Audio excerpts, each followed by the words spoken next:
Good evening, fellow Ambazonians, ladies and gentlemen. You are welcome to this very important broadcast. We'd like to first of all apologize for starting a little bit later than we anticipated to begin the program. We had some technical issues that have just been rectified. Most importantly, thank God we are here for this very great discussion. As you all know, the war Cameroon declared on the people of Ambazonia that has lasted now for over 9 years. Cameroon has always looked for every opportunity to deny, first of all, that there is war and to deny that there's genocide. And after they failed denying and the facts are out there and clear and there's no way to deny, they turn around to blame us, or they want the world to believe that we ourselves. When that is still not working, they infiltrate our communities, our media space, our brothers and sisters at the home front defending themselves. So it's been a struggle from one stage to another, and we have navigated our way meticulously through all of this, and we keep triumphing all the time. Now, our brothers on the ground have understood this trick by Cameroon. So recently, you would have them identify, apprehend those they do not just suspect are infiltrators, but those that have been actually planted by Cameroon to kill our women, our children. Now, Cameroon has seen that we are not just talking, we have evidence of a couple of individuals, a host of individuals that have been arrested in the Ambazonia army, and they have shown their images to the world. These individuals are funded by some, like the richest man in French Africa, Ndawara, Laji Dampulo, Ngala Gerard. We understand that Tanganji is also involved in funding some of these bandits, and so on and so forth. We do also understand that every CPDM loyalist in the southern Cameroons also has his own. They're now using the tag word vigilante. So these so-called vigilante are those funded by Yaounde. And so these are bandits that are giving guns by Yaounde to kill their own people. It doesn't end there. Cameroon is trying at all means to dictate the narrative on the media space. Their lobbyists have not succeeded because there is no credence in somebody from BBC that is not in the southern Cameroons actually talking, meaning that we have been able to match their rhetoric in the international space, and the lies they are trying to tell doesn't fit, because international organs do investigation not just for mainstream. They come and watch TV platforms like ours to get the information. So they have got into a new phase. They tried with Mimi Mefong for Hansen and failed. Now what they want to do, they are picking individuals within the Cameroon working in the media phase to the media space to try to dictate the narrative. Ngah Christian of the Guardian Post has done this a couple of times. I remember when he was in the United States.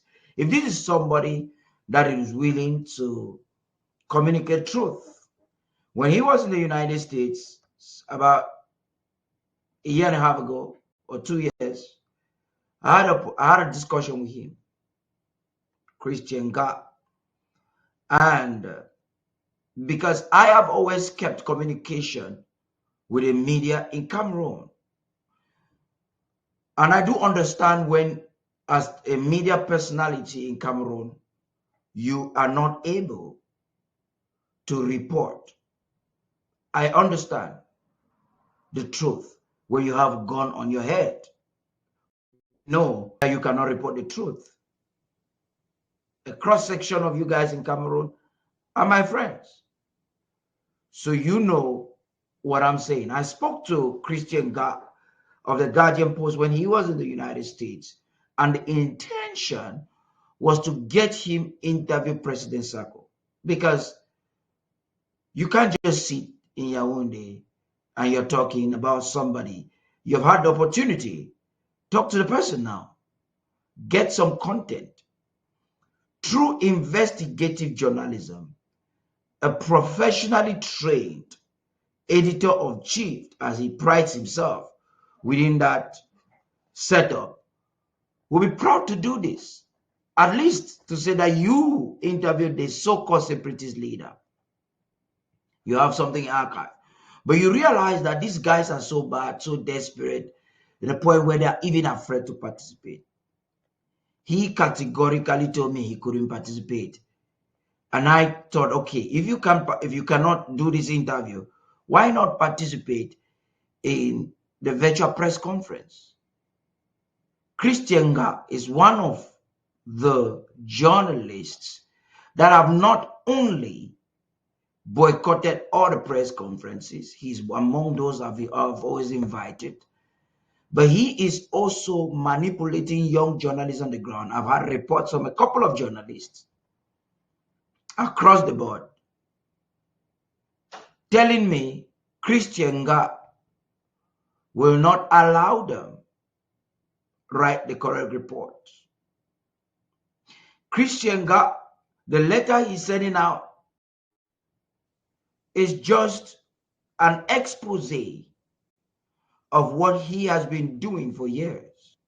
He's among those who sneak themselves in Diangute's office, the colonial, the privileged house slave in Yaounde, who calls himself Prime Minister.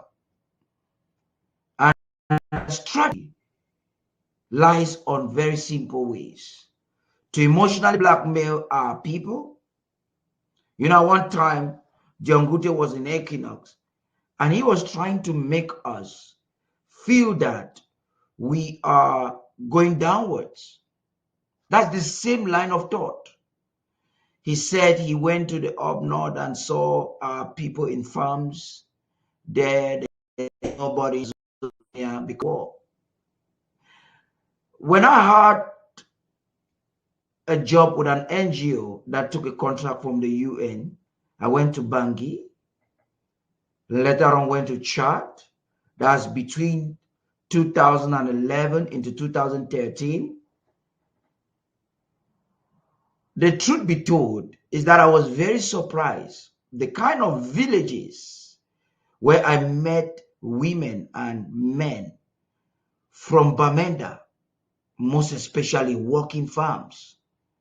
I went to a place called Guider in the north, and there's a community in Guider.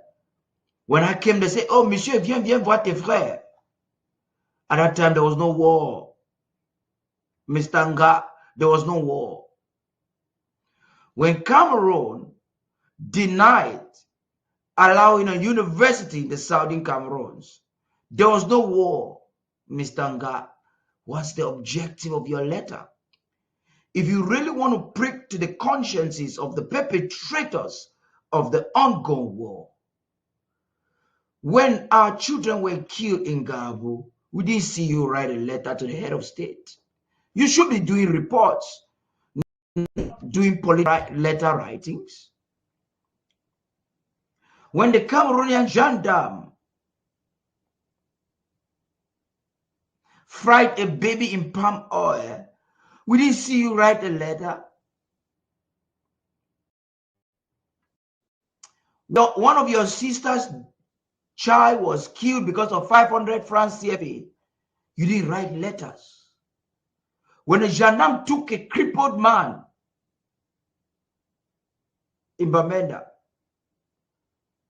and decapitated him on camera, snapped it and sent the picture on the social media so that people will be frightened, the exact same way France was killing the people of French Cameroon as they were fighting for their independence. We didn't see you write a letter.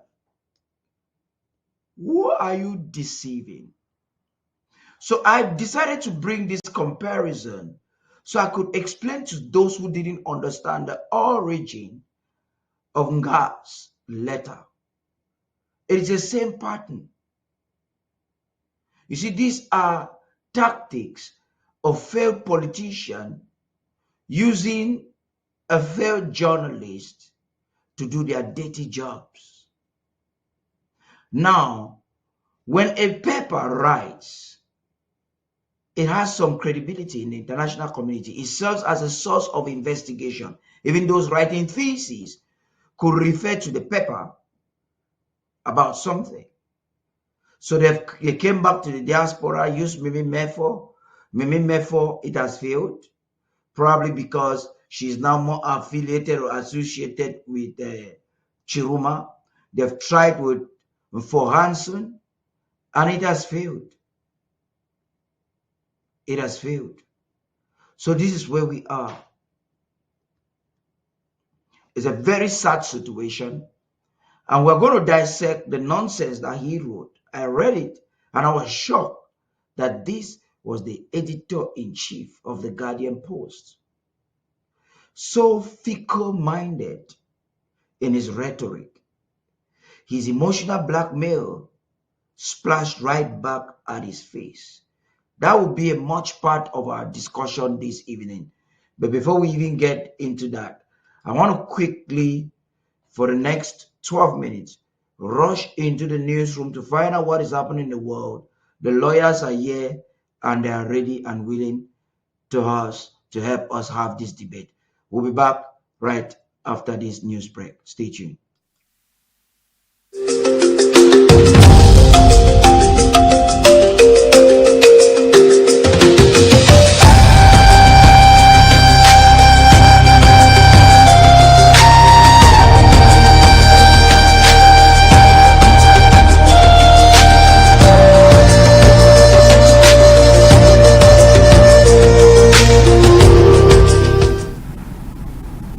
With examination days away, students and business owners along ANS Street in Bambili have spent more than 2 weeks without electricity, exposing a persistent failure to provide basic public services in one of the country's most academically and commercially active communities. Life has become increasingly difficult for residents of ENS Street, Bambili, after the area was plunged into a prolonged power outage that has now stretched beyond 2 weeks. The blackout comes at a critical moment as students prepare for upcoming examinations and small businesses depend on electricity for daily survival. Bambili is home to a large student population in Ambazonia's Midland Zone, many of whom rely on nighttime study due to packed daytime schedules. The absence of electricity has made exam preparations extremely challenging, forcing students to rely on candles, phone flashlights, or abandon study altogether. For many, this disruption threatens months of academic effort and future prospects. Local business owners say the situation has been equally devastating. Shops that depend on electricity to operate have either reduced activity or completely shut down. Food items have spoiled, services have stalled, and daily income has been wiped out. In a community where most residents depend on small-scale commerce to survive, the blackout has translated directly into financial loss and emotional distress. Well, despite the severity of the situation, residents say there has been no clear communication from electricity providers or La Republique's local authorities regarding the cause of the outage or when power will be restored. The lack of updates has deepened frustration and reinforced a sense of neglect amongst those affected. Electricity, residents insist, is not a luxury but a basic requirement for sustenance, education, productivity, and dignity. The continued failure to restore power to a major student and commercial area has raised serious questions about service delivery and accountability. As examinations approach and economic pressure mounts, students and business owners are calling for urgent intervention. They warn that continued inaction will not only disrupt lives but further erode trust in institutions meant to serve the public. For the people of Bambili, darkness has become more than a power failure, but a reminder of how easily entire communities can be left behind. Away from Bambili to Bokova, we see tensions flaring in Upper Bokova village in Boya following allegations that the senior divisional officer, the SDO, sought to impose a traditional ruler perceived by residents as foreign to the community's customs and lineage. According to eyewitnesses and community sources, villagers mobilized in significant numbers after learning that the individual being considered for the chieftaincy position was a French Cameroon individual, a move locals say violates long-standing traditional norms governing leadership succession in the area. Residents openly rejected the move during a spontaneous public demonstration, chanting expressions of refusal in multiple languages, no, demise, and local expressions signaling outright rejection, underscoring the depth of opposition across generational and cultural lines. Community leaders argue that traditional authority in Upper Bokova, like in many southern Cameroon communities, is rooted in ancestry, cultural continuity, and local consensus, not administrative appointment.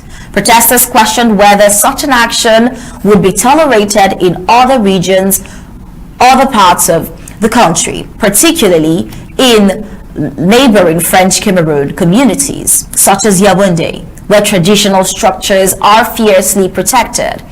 This is about respect for tradition and identity, said a local elder to reporters. Leadership cannot be imposed from outside without the consent of the people.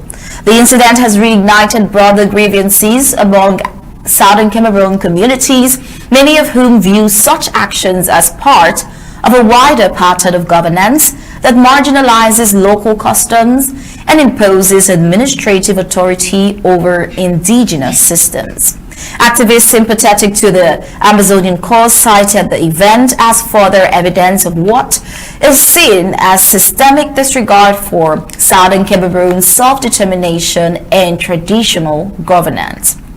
As of the time of reporting, administrative authorities had not issued any official response to the allegations or the protests in Upper Bokova. But then the situation remains calm but tense, with residents calling for dialogue, respect for customary law, and an end to what they describe as imposed leadership structures in Southern Cameroon communities. We see still in the Southern Cameroons that an open letter published by journalist Ngah Christian, the publisher of the Guardian Post newspaper, now considered one of French Cameroon's stooges, it has triggered intense debate and public backlash, with lawyers, activists, and commentators accusing him of misrepresenting the root causes of the Southern Cameroon War of Liberation and shifting responsibility away from colonial state forces widely accused of committing atrocious acts during the war. Public reactions has continued to mount following the publication of that open letter by the journalist Ngah Chris, addressed to what he described as Anglophone separatists and amber fighters, while the letter was framed as an appeal for peace. It has been seen instead recasting the war in a way that places disproportionate blame on resistance forces while downplaying or omitting the role of the colonial state and its military forces. Now, one of the most widely circulated responses is an anonymous critique uttered by Barrister Fru, the legal practitioner and longtime commentator on ABC Amba TV on the Ambazonian War.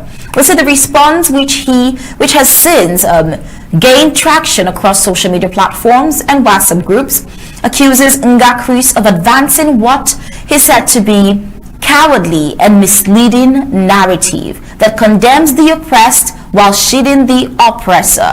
According to the critique, Ngah's letter catalogues the human cost of the war, displacement, deaths, destruction of villages, but allegedly fails to correctly attribute responsibility. Barrister Fru argues that by repeatedly addressing brothers and sisters and employing collective language such as we, the journalist implicitly assigns blame to Southern Cameroon's resistance group while ignoring the documented role of colonial government forces which operate with formal command structures, heavy weaponry, and colonial state backing. The anonymous response for the faults Ngah creates for what it called factual inaccuracies, including claims that certain prominent schools were shut down due to the war. The author insists those institutions remained operational and continued to perform well in national examinations, describing the claims as either careless or deliberately misleading. Critics have also taken issue with Ngah's terminology, particularly his repeated use of the phrase Anglophone separatists. According to the response attributed to Barrister Fru, this language aligns with official colonial government framing and ignores the historical and legal basis of the Southern Cameroon's Ambazonian liberation struggle. Now, the critique argues that such wording erases context and weakens public understanding of why the war began. More broadly, commentators reacting to the letter say it reflects a pattern in which media figures focus on the consequences of the war, the human cost, while avoiding discussion of its origin, including decades of political marginalization, failed dialogue, and the colonial state's militarized response to protest in 2016. They argue that appeals for peace that do not address these root causes risk becoming, in effect, apologies for the status quo. Ngah has not publicly responded to the criticism at the time of writing. However, the intensity of the reaction underscores how contested the public narrative of the Ambazonian War remains and how sharply audiences respond to any framing perceived as absolving the state while condemning those resisting it. Well, as the debate continues, the episode has once again highlighted the deep divisions over responsibility, accountability, and truth in reporting one of Southern Cameroon's longest and most painful wars. Well, that is it from the Undaunted Studios here.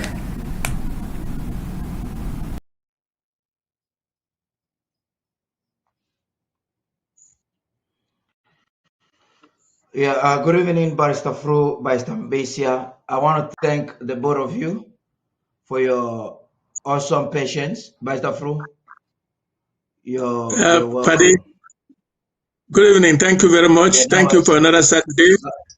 We're here to participate. Yeah, apparently it's like Barrister Mbeseha is disconnected. I'm going to try to see if I could get him back. But before that, maybe do you want to centralize yourself a little bit more?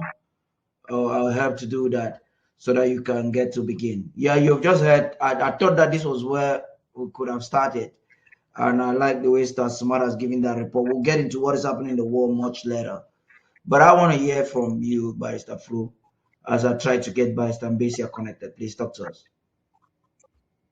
Yeah, Paddy, I am not very surprised with the so-called letter written by Ngah Christian, because before I even comment on it, I must comment on the press freedom, the so-called press freedom that is in La République du Cameroon. There is no press freedom in La République du Cameroon because a lot of our journalists, the real journalists of our time, have been either imprisoned or assassinated. The case of Wazizi comes to mind. Joseph Wazizi was a very good journalist, reported in Pidgin and reported the truth in the battlefront. What happened? He was kidnapped, taken to Yaounde, and slaughtered and buried. The family has no right even to the body. He is not the only. A young journalist from Kumbu who was serving a prison term in Kondenge, who has just been released. He spent more than 7 years in Kondenge. Was a journalist, a real journalist in the name of Kingsley. He was serving in Kumbu and reporting the truth. They kidnapped him, carried him all over from Kumbu to Bamenda to Yaounde, and imprisoned him. He spent the best part of his youthful life, 7 years of his youthful life, in a prison in Yaounde. I can go on and on and on and on. Ngah Christian that we are talking about, he is an Ambazonian running an English newspaper called the Guardian Post. If you read the Guardian Post very carefully, he has taken the route to protecting not only himself, but of his whatever wealth that he's amassing from that newspaper as the editor-in-chief, and protecting it by being the spokesperson for the oppressor, indirectly or directly. Because the narrative that he has presented on that is so-called stupid letter ignores the root causes of the war. And as a journalist, I will expect that every known journalist in Cameroon should know that what is happening in Ambazonia is a war. It's not a crisis, for heaven's sake. What is a crisis? Mr. Biya did not declare a crisis. He declared war on the Ambazonian people on the 30th of November 2017 at the Nsemalen airport, arriving from an Afro-African meeting with the French president, giving him instructions on what to do, and he removed those instructions from his pocket and read the declaration of war. Ambazonians have never envisaged that they will be fighting a war. 1 week later, the troops were moved into Mamfe and slaughtered our young people. And what did we have a choice but to fight back? Ngah Christian is a pseudo-journalist placed to write on a newspaper for the apologies of La République du Cameroun. Let's say it what it is. I hope he's listening to me. You think you will end up writing for La République du Cameroun in an English-speaking newspaper that English-speaking people are the first readers who give you your money. You think you will survive it when Ambazonia becomes a reality? Some of these people, I don't know whether he's protecting his life so that he should not be killed like Wazizi or imprisoned like Kingsley and others. What is his modus operandi? And for heaven's sake, if you don't have anything to say as a journalist, don't tell lies, don't write lies, don't manipulate the readers, don't manipulate anybody. Write simple, clear articles that praises the oppressor. But don't tell lies. Tell you what it is. Was the Southern Cameroons Ambazonia prepared for war? Did we know that the war was coming? What is the role of the Guardian Post in Cameroon? Because I will not say in Ambazonia, because he's writing from Yaounde. He has made a considered choice to run his paper from the source in Yaounde so that he can have the resources, both direct and fraudulent, from the powerhouse. Ngah Christian cannot run that paper in Bamenda, for heaven's sake. He cannot run it even in Boya. He cannot run it in any Anglophone major city, or I would call Ambazonian major city. He's running in the capital, where the gold mine is, where he can lick the boots of all of those who have engineered and continue to engineer and continue to fund this war from Yaounde.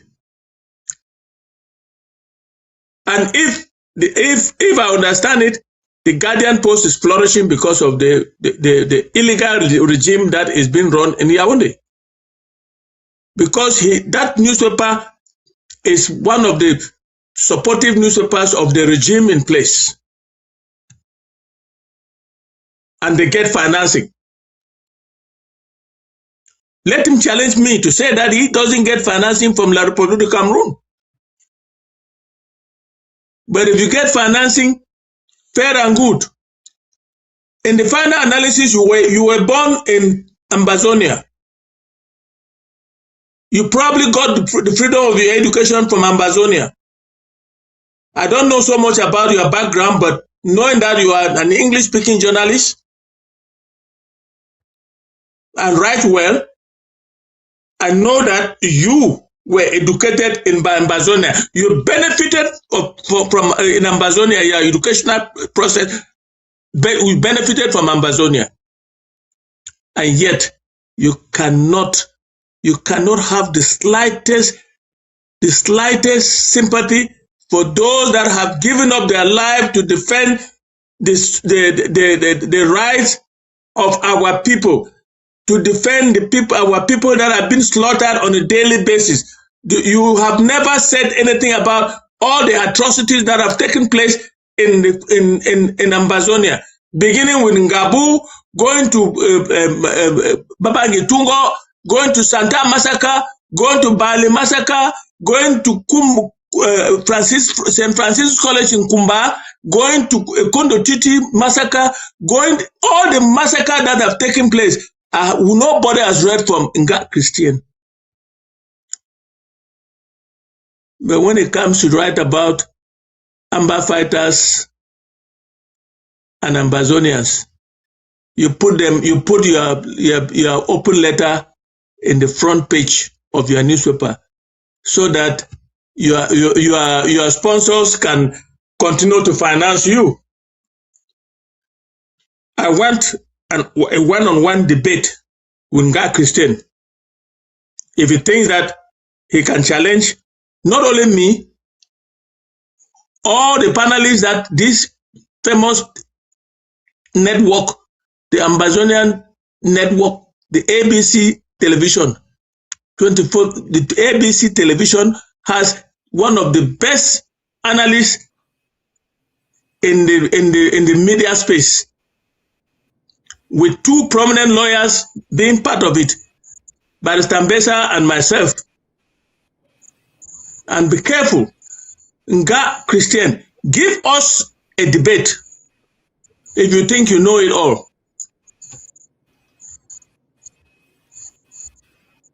Paddy, I don't want to. You sure?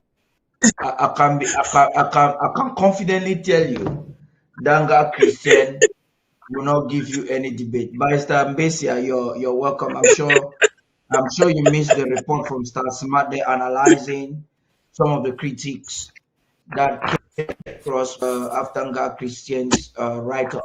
Let us hear your thought before we get deeper into the conversation. Well, if we are commenting, I'm sorry that I will differ a bit from Barrister Nsoh, because it's okay. If it's Amazonia, Yeah, I can hear you. I can hear you. But I cannot hear. I cannot hear. Yeah, you are breaking. You're breaking a little bit. You're breaking. You're breaking, sir. Am I clear now? I think it's Yeah, better somehow. now. Try. Let's see. Is it 1 second? Yeah, your internet needs some fixing.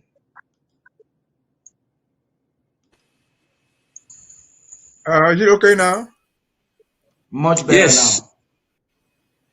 I was saying that if we are talking about God Christian, I'm sorry that would define with us because I think I will be himself to go in with Christian.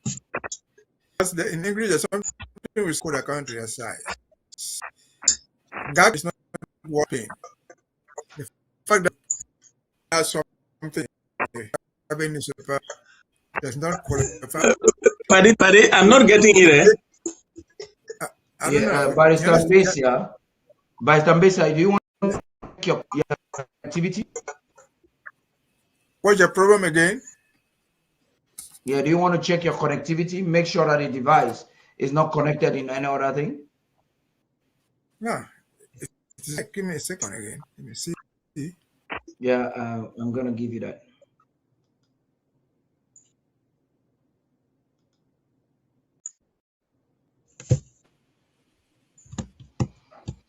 Okay now. Yeah, try now. Let's see.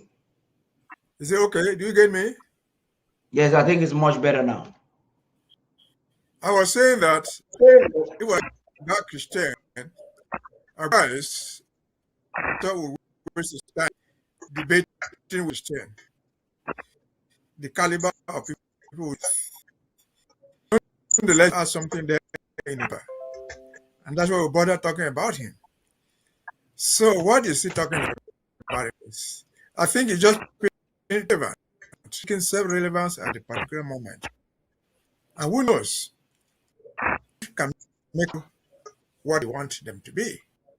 I believe strongly this is a Tabia allied is trying to make a cabinet government. And somebody by his into that government through God is just one of because what is Ngah's Christian's voice Ambazonia is concerned. Absolute voice what 10 years ago we've never heard Ngah Christian in the first place. An open letter is trying to writing word seeking attention to the word. I know this is something me. Address the word in a conflict that is well known. It in such a way that people will see the back. That guy is a wider story. In the forefront. To correct him. Corroborate what he has. He has relevance from the paymaster general. He will get paid for that, either by some promotion or anything that he can get out of it. And so even though people think, I don't know how many people will take that his nonsense seriously. Yes, according to him, and according to his write-up, he's calling on Ambazonians to surrender because if you understand what he's writing about we've lost everything, so I'm not going to discuss. You come to ask what people are going to disgrace. You have not come to ask why people are dying. Who could this die? No. He's persecuting people he dislikes. He's persecuting Ambazonians. He's persecuting of the occupier. And so I would not think that we need to debate with him. Comments are enough to put him in his right track. I've often said many times, you go debating with an idiot, you make yourself an idiot. What will he make if he comes on a debate with me or Mbeseha? So at least all of us what we talk about is law. But he has no facts other than factuals. He doesn't know any law. Politician, he just accepts individual. And so that is, we need to waste him at all. put these things off for clarity, so that our least our followers will may understand where we're from. But so I've seen enough reactions. If you read, show that wanted to do, he has missed the point. He's not an Ambazonia of the debate of this magnitude. Over to you. Thank you very much, Barrister. Barrister Mbeseha. Barrister.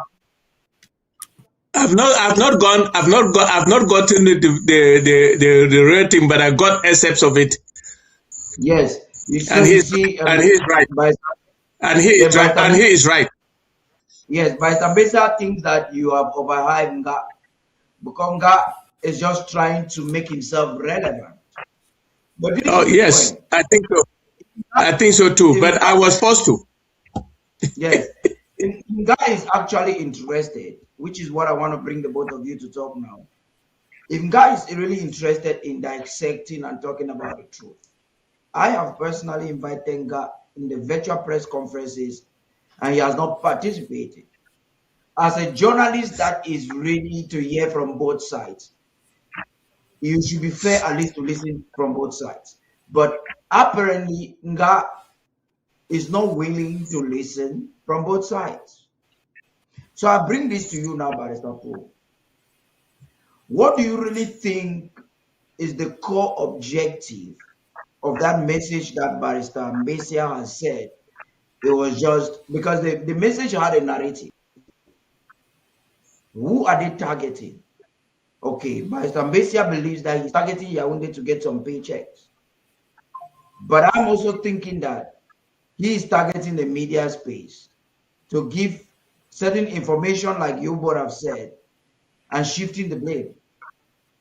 So what is the end aim, Barrister Mbeseha? Barrister Fru? Yes, I would rather tend to buy what Barrister Mbeseha has said.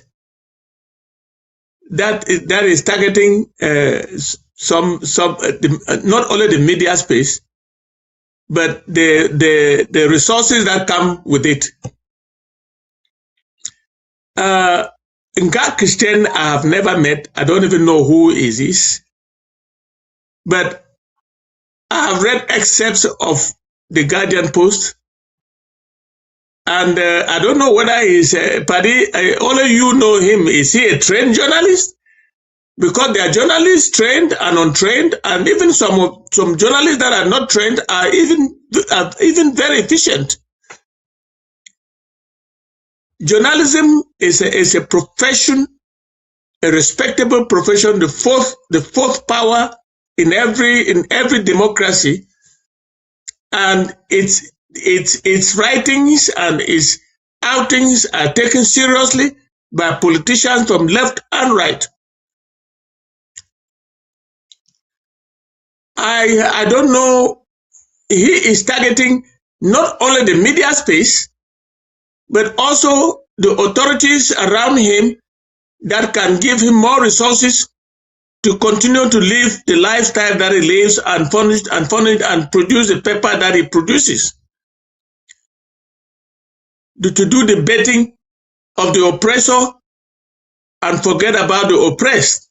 And asking like Mbeseha rightly said, asking the oppressed to surrender. Let him come to Bamenda or to Boya or to any other Ambazonian city and ask that people should surrender at this stage of the game and see where he will find himself with his newspaper. A lot of newspapers have died natural death from my town of Bamenda because of the positions that they took in the earlier days of this war. And they can no longer function, they can no longer be credible, and they have just gone under. But those that have stood the test of time, like the Post and others,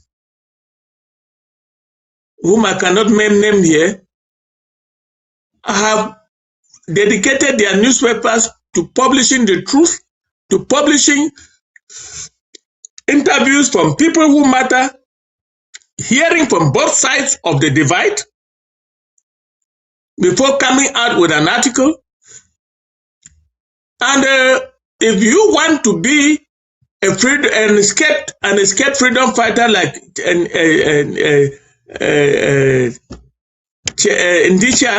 Ndichia of the Post newspaper, if I can remember that name, it was a prominent name prior to this crisis, and is now hiding in the national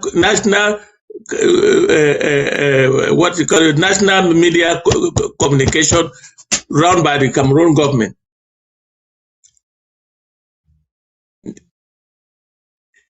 What I'm trying to say is that Ngah Christian newspaper is a propaganda machine newspaper rather than a newspaper intended to inform the general public about what is happening to his people. He wants us to resign because he has not seen results. How will he see the results when he's hiding in Yaounde and reporting only on one side of the divide? Let him report. I want to see him report on both sides of the divide, and let's see whether he will still conclude that we need to resign because we have not succeeded in doing anything. All of us in the diaspora party have sacrificed, and we are fighting for this cause in our own way.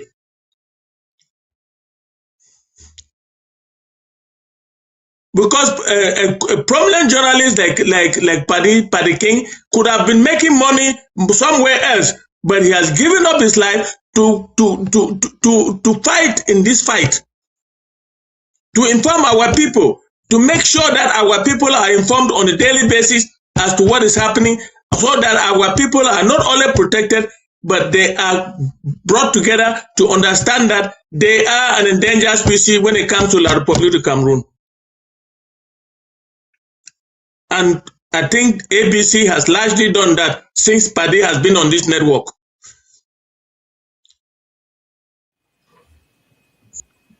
But Barrister Mbeseha, Cameroon is very desperate at this time to thwart media narrative. So they are doing it directly and indirectly. They are either using, because this is a supposed editor-in-chief that is discrediting whatever is happening on the ground. He contradicts himself, but he has not seen any results.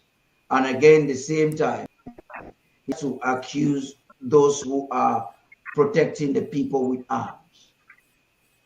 The handwriting is very clear that we know the orchestration of this letter. You have seen it as a way of seeking attention, probably to get some gains, financial gains from Yaounde. I also see it as an engineering of John Gute, because that's the same rhetoric of John Gute. 2 years ago, John Gute was on Equinox. The exact same words of Ngah is the exact same thing John Gute was saying. Now it is very clear Cameroon is so desperate to change media narrative. What do you think Cameroon can achieve with this game they're playing? Looking at the world, what do you think Cameroon can achieve? By Mbeseha, please. Now, I think personally that we are misreading this gentleman. He is not reporting anything. He's not reporting any story. I don't know him. I don't know whether he's a columnist in that newspaper or what. But his intention is not reporting about the war. No. He's simply giving his opinion according to him, his own judgment of what it is. You have given the example of John Gute and other government officials. They don't report news. They go to CRTV. They come to any social media and give instructions. Lay down your arms and come back to the fold. You are terrorists. That is not reporting. That's instructing. If Ngah was reporting, he would, for example, say that, well, people have died. And he would tell us that we've lost maybe 10,000 Ambazonians. He will go further again to say Cameroon has reported losing 2,000 of theirs. then we can quarrel with him that, no, your figures are wrong. Your statistics are not correct. That's not what he's saying. He simply come to the conclusion that the war is not worth fighting. He's telling the world, he's repeating the narrative of Diongute. He's repeating the narrative of Paul Biya or the narrative of anybody who supports Yaounde. This thing is not worth fighting. Lay down your arms and come back because you've lost everything. The goal, as he says, of independence is not attainable. That is an opinion. It's not a report. He tells us people are not going to school. There's no report. That is his own opinion. Trying to paint the struggle so dark that nobody should even contribute money or put in an effort to continue with the struggle. He is not a reporter. No, he's a columnist, giving his own opinion, condemning the people he doesn't like, thinking that he can cajole the weak-minded to take to his instructions. He's not reporting anything. He's just asking us again and saying, the goal we set to attain, which is independence, is lost. We cannot get there. Because our children have all died, because our women are raped, and so on and so forth. And so he's not a reporter. We're not quoting about his report, because if he was a reporter, I just said, we'll be quoting him that, look, you said that, for example, we said that your report is that was done by Ambazonians. We say, no, your facts are wrong. But that's not what he's saying. He's not even saying that. He could challenge your facts are wrong. And so please instruct us to lay arms. Because in its own war is not worth fighting. And again, as I said, there are people in Cameroon there. Everyone. That was social media. There were many municipalities who respect their opinion. This is not one of them. I don't know how many column him. I don't know where he reports anywhere else. I've never read one. And so it's self-seeking guy who is making it relevant because he's writing in English. He's trying to make Yaounde is also a journalist who supports their system. So, as Nsoh says, tomorrow he might question some account, probably appointed by those people by decree. That would be a good thing. That's what he's looking for. To get something out of it for himself. He's not reporting anything. He's just telling us anymore and trying to make his own voice look like an important somebody. But the voices of people are important. Wake up from slumber. This is the first time I hear him write anything about this struggle. Anywhere. And so how does he think and why does he will suddenly come and give an opinion and reports it, and will bind anybody other than himself? He's not a reporter. He's not a columnist. I've never read his column. I've never read any of his opinion on this struggle. I've never read his report, good or bad, on the struggle. And so, where does he get his facts? How does he come about his conclusion?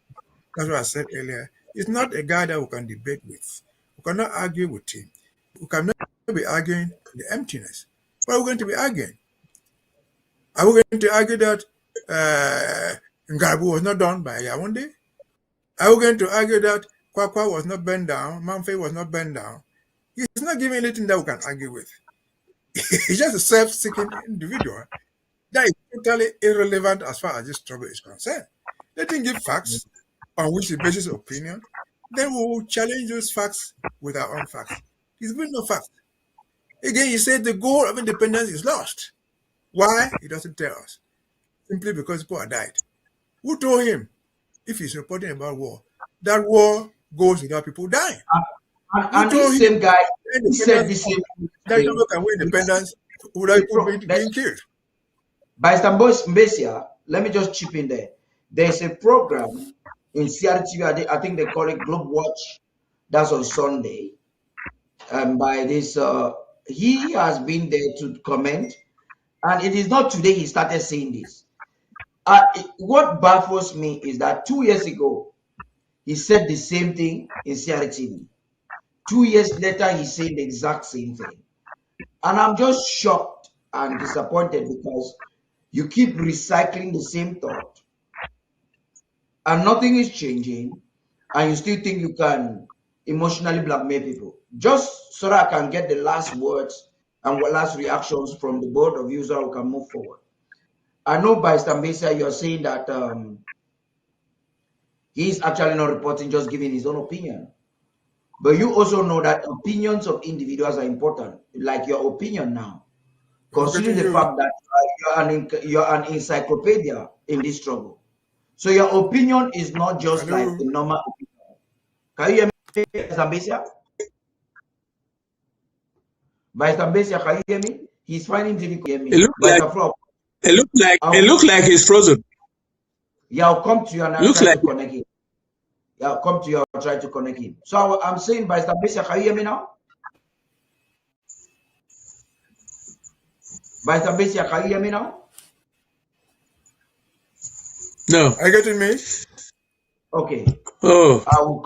By Fru, let me come to you. I'll try to connect him. So what I'm trying to say, by Fru, is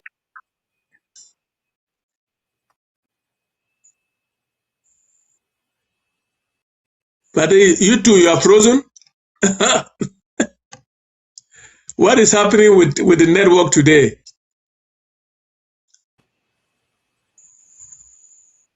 Paddy, are you there?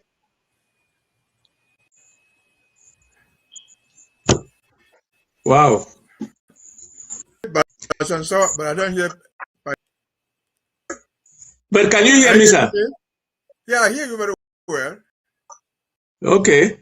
But Paddy is frozen. But Paddy is frozen. There is something going on. There's something that is not correct. Either the network in the studio.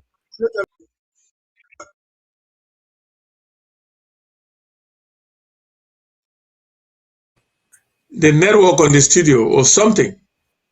It is his own, not me, not you. Paddy, you're frozen.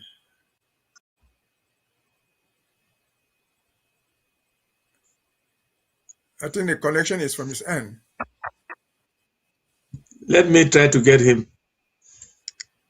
No, just log in and log out and log in again for a few seconds.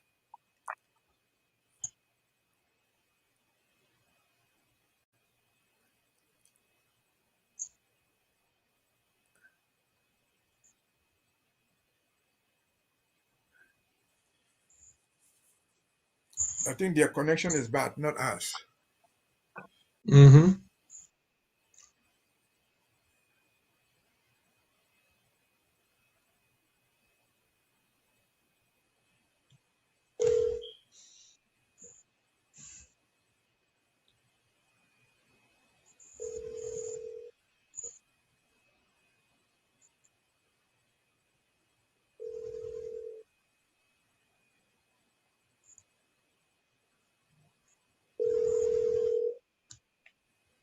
They have disconnected them. Okay. I can't get into the. Let me call the man, the producer in Nigeria. If he's on. Is he even in Nigeria?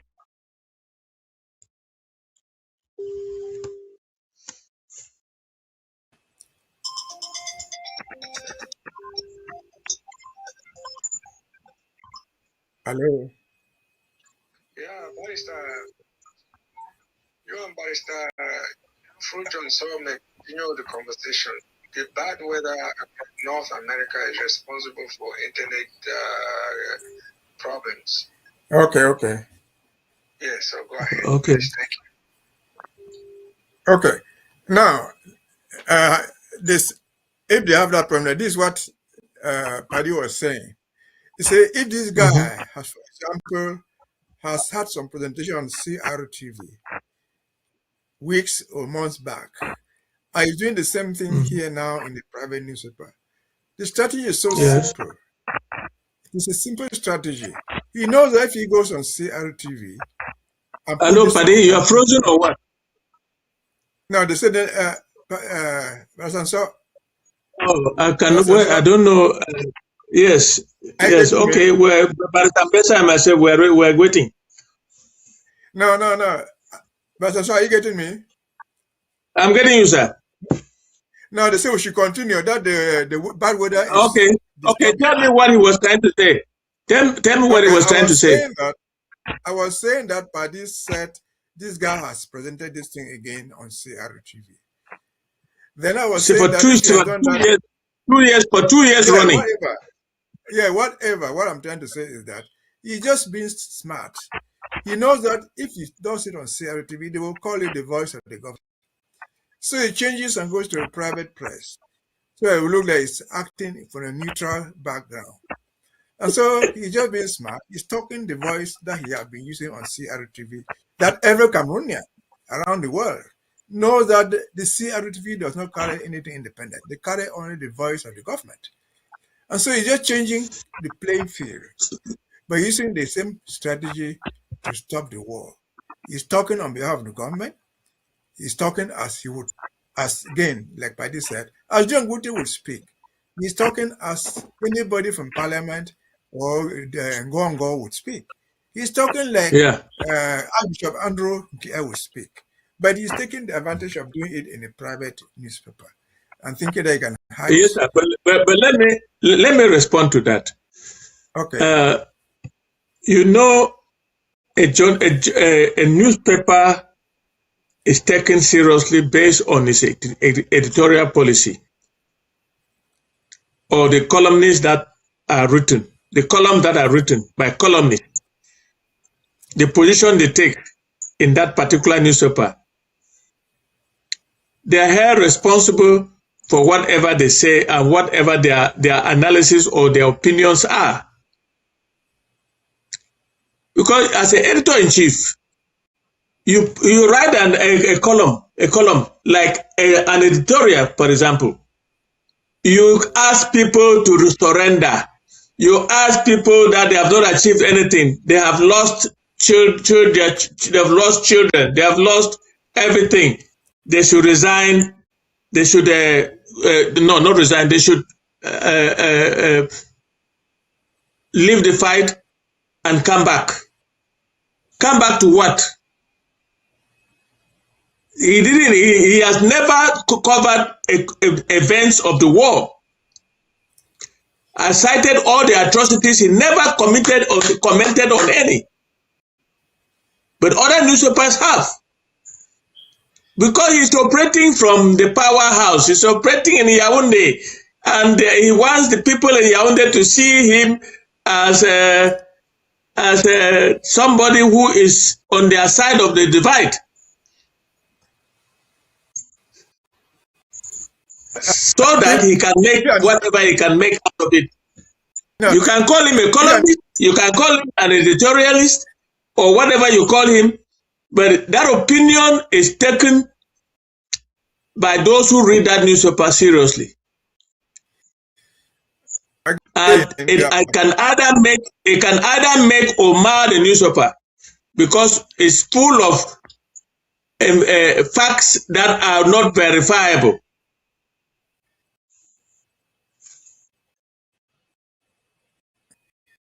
That's the way I see it. If a journalist takes upon himself to limit himself to putting it on an issue like the war, to only report, to only do editorials on it, and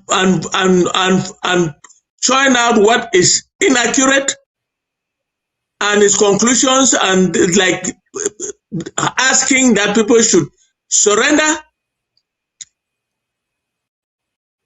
That newspaper can be affected in both ways. Either he gets what he wants from whoever is protecting, or he is finished. Nobody reads it again from the other side. Can I say something? Yeah, Paddy is back. Paddy is back. But let me respond to what before Paddy will continue. Remember, before joining segment, I remember Barrister Nsoh saying that there's no phrase there. Unless we move the point. The press in Cameroon is subsidized by the government. They are not free. Yeah. So if they are not survived, they try asking for government subsidy. We don't know how much the government define how much is given. Who knows? Putting a government on their column. Who knows nobody for next year? So it's not a free press that is dependent on it.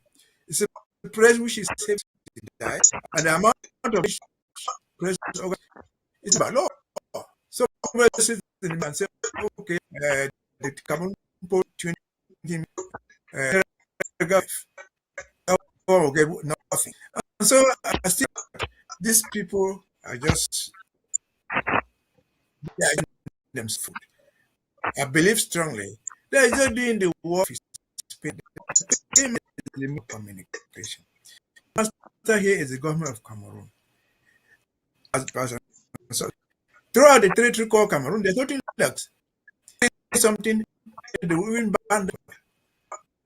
And so as I look at it, I mean, voice of government, I feel, it doesn't for pay today, or in today's at the gate. But all lay down our arms. What happened to that guy? And they giving in it amount of, because they have to do the job. That's all I can add there. Thank you. Okay, I'm sorry I got disconnected for a while there. I'm sure you guys would have tackled what I was trying to say, but just so you didn't do it, let's try to clear the gap. What I think is that when you have the government using their proxies, using their ministers, using officials to make certain public declarations, either through a letter like what Ngah has done, or John Guti going on a platform to give his opinion, is because they understand the importance of a profile or a profile giving an opinion. Opinion posts are necessary when it comes to public ratings. So when you have a person that has been hyped by the government, sponsored to tour the world, he was in Washington not long ago, as an editor-in-chief of a so-called Anglophone paper, making such declarations, Cameroon is aiming for something. So we cannot ignore the fact that he has a voice that is being misused against his own people, or that has been manipulated and corrupted. So that's where my interest is. The same thing you, Barrister Fru and Barrister Mbeseha, you both have voices. You are not just ordinary people talking. When you have Cameroon using their PR to pay foreign journalists speak, what Ngah says is even stronger than what a foreign journalist, because it is purported that Ngah is on the ground. Are you getting what I'm saying? So Cameroon is instrumentalizing the corrupt media, or those who are left that are stooges to Yaounde, to play the dirty cards that Ngah is playing. The good thing is that he has made his Waterloo. The way people have reacted has made him to understand that the manipulative agenda that he has adopted and is prosecuting will not fly. So I just wanted us to have that as a conclusion. I want us to move. Paddy, just one sentence. Please go ahead. If the foreign media takes Ngah Christian seriously, and Ngah Christian is reporting from Yaounde, the newspaper is in Yaounde, they cannot believe him on reporting on matters concerning the war in Ambazonia. If he was reporting from Bamenda or from Boya, maybe the foreign media will take him seriously because he is right on the ground. But reporting from Yaounde, miles away from the war zone, how would they take him seriously? That's my point. Well, I think we need to progress with the discussion. I'd like us to get into the newsroom now and find out what is happening around Africa and the world. We'll come back and take the last phase of this discussion, please. Stay tuned.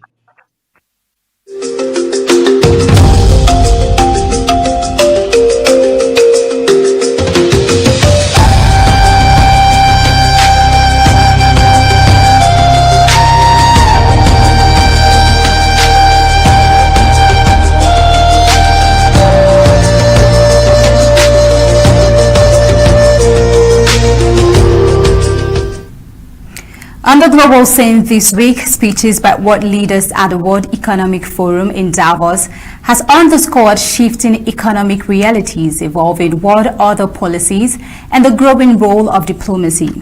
The United States President Donald Trump used the platform to revisit the successes of his first year, outlining key achievements and policy milestones. The conference also witnessed the signing of what has been described as Trump's Bird of Peace, aimed at advancing a proposed Gaza peace plan. Today, however, attention turns to new developments out of Iran, following a deadly crackdown on protesters. President Trump says U.S. naval forces are headed to Iran after warnings over mass executions of protesters. Now, we look at Uganda. In Uganda, political tensions are escalating. Opposition leader Bobi Wine has rejected the election results, alleging widespread electoral fraud and voter repression. President Yoweri Museveni, now entering his 8th decade in power, insists he secured a landslide victory. Meanwhile, citizens are grappling with the aftermath of post-election violence. Now, let's get into the details. Good evening and welcome to Global News. I am Tabitha Akor. Let's begin.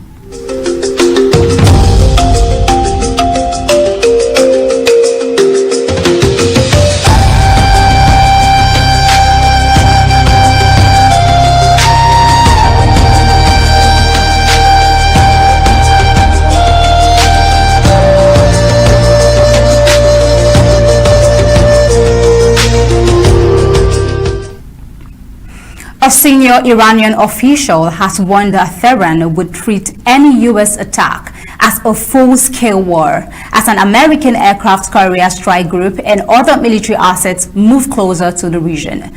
The warning comes amid a significant U.S. military buildup nearly 2 weeks after President Donald Trump urged Iranian protesters to continue demonstrating and signaled that U.S. support was forthcoming.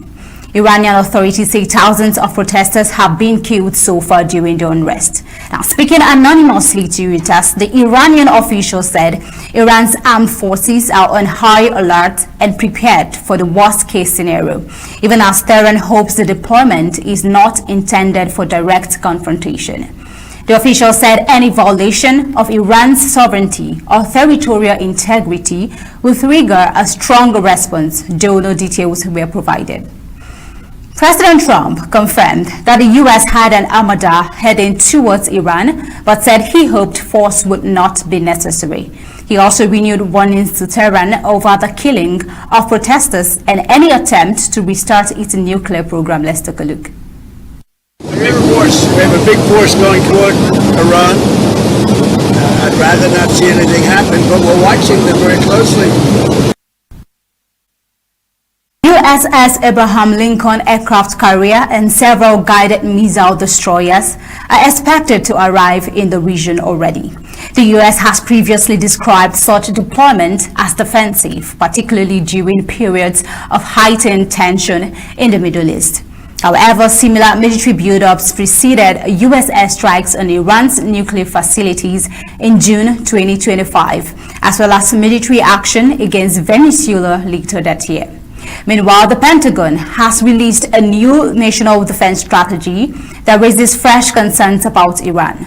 The document warns that Tehran may again attempt to obtain a nuclear weapon and accuses Iranian leaders of destabilizing the region and supporting attacks that have killed Americans.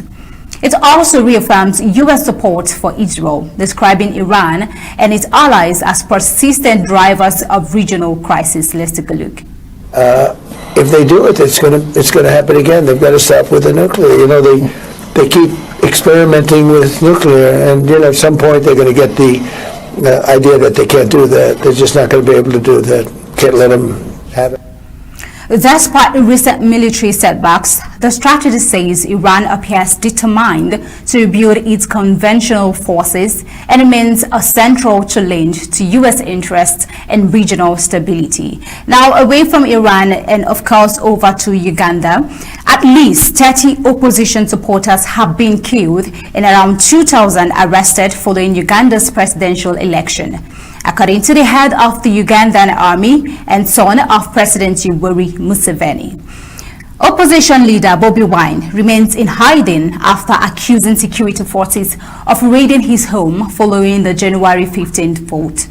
Wine described the election as a brazen theft and called on Ugandans to protest. Let's take a look. This time not the police, not the military, but Electoral Commission officials took part in pre-ticking ballot papers in favor of John Museveni. Glad enough, we have record of them, we have videos of them doing that. President Museveni, who is 81, secured a seventh term with 72% of the vote compared to 25% for Wine, according to the Electoral Commission. Observers from African and international organizations criticized the government for heavy repression of the opposition and the shutdown of internet services during the election period. Also, we see that heavy deployment of security forces further complicates the picture. Soldiers were stationed across the country, while police maintained a strong presence around opposition leader Bobi Wine's residence after the vote. Let's take a look.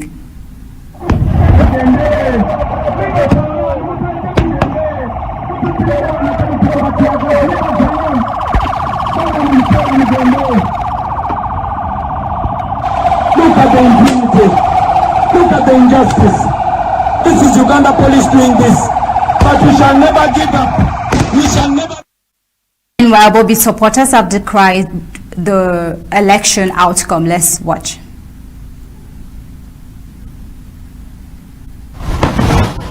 Right now, people have voted Bobi Wine. He has been cheated of his vote. How do you know that? I'm a Ugandan. We went to the polling stations. The materials arrived late. Meanwhile, we see that the re-elected Museveni president claims a landslide victory against opposition. Meanwhile, Bobi states otherwise. Let's take a look. You saw how they voted massively. They ignored the nonsense because I was able to explain to them. Now, that is Museveni's statement.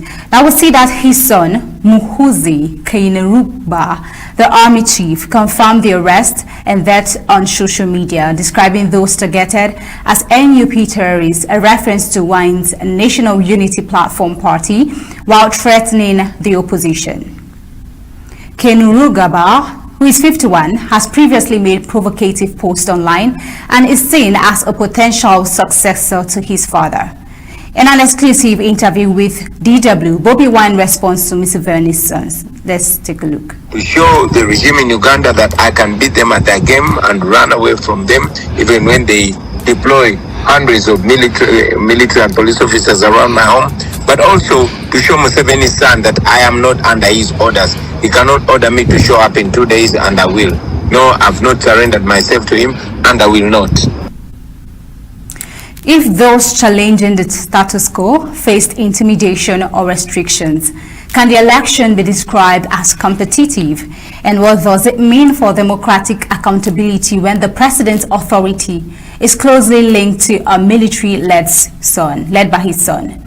Among those detained is opposition MP Mwanga Kivumbi from Butambala, where election day violence was particularly severe. Kivumbi reported that 10 of his campaign staff were killed after security forces stormed his home, while police said his supporters were shot after attempting to set fire to a counting center and a police station. An opposition lawyer says more than 600 people have been arrested during post-election protests. Many of the detainees claim they were arrested at home and were unaware of the charges filed against them. As the international community condemns the situation in Uganda, will this election reinforce long-standing concerns about Uganda's inability to achieve a peaceful transfer of power more than 60 years after independence? Africa is undergoing a change of leadership that seeks to consolidate power regardless of the people's will, not far from the realities in colonial French Cameroon.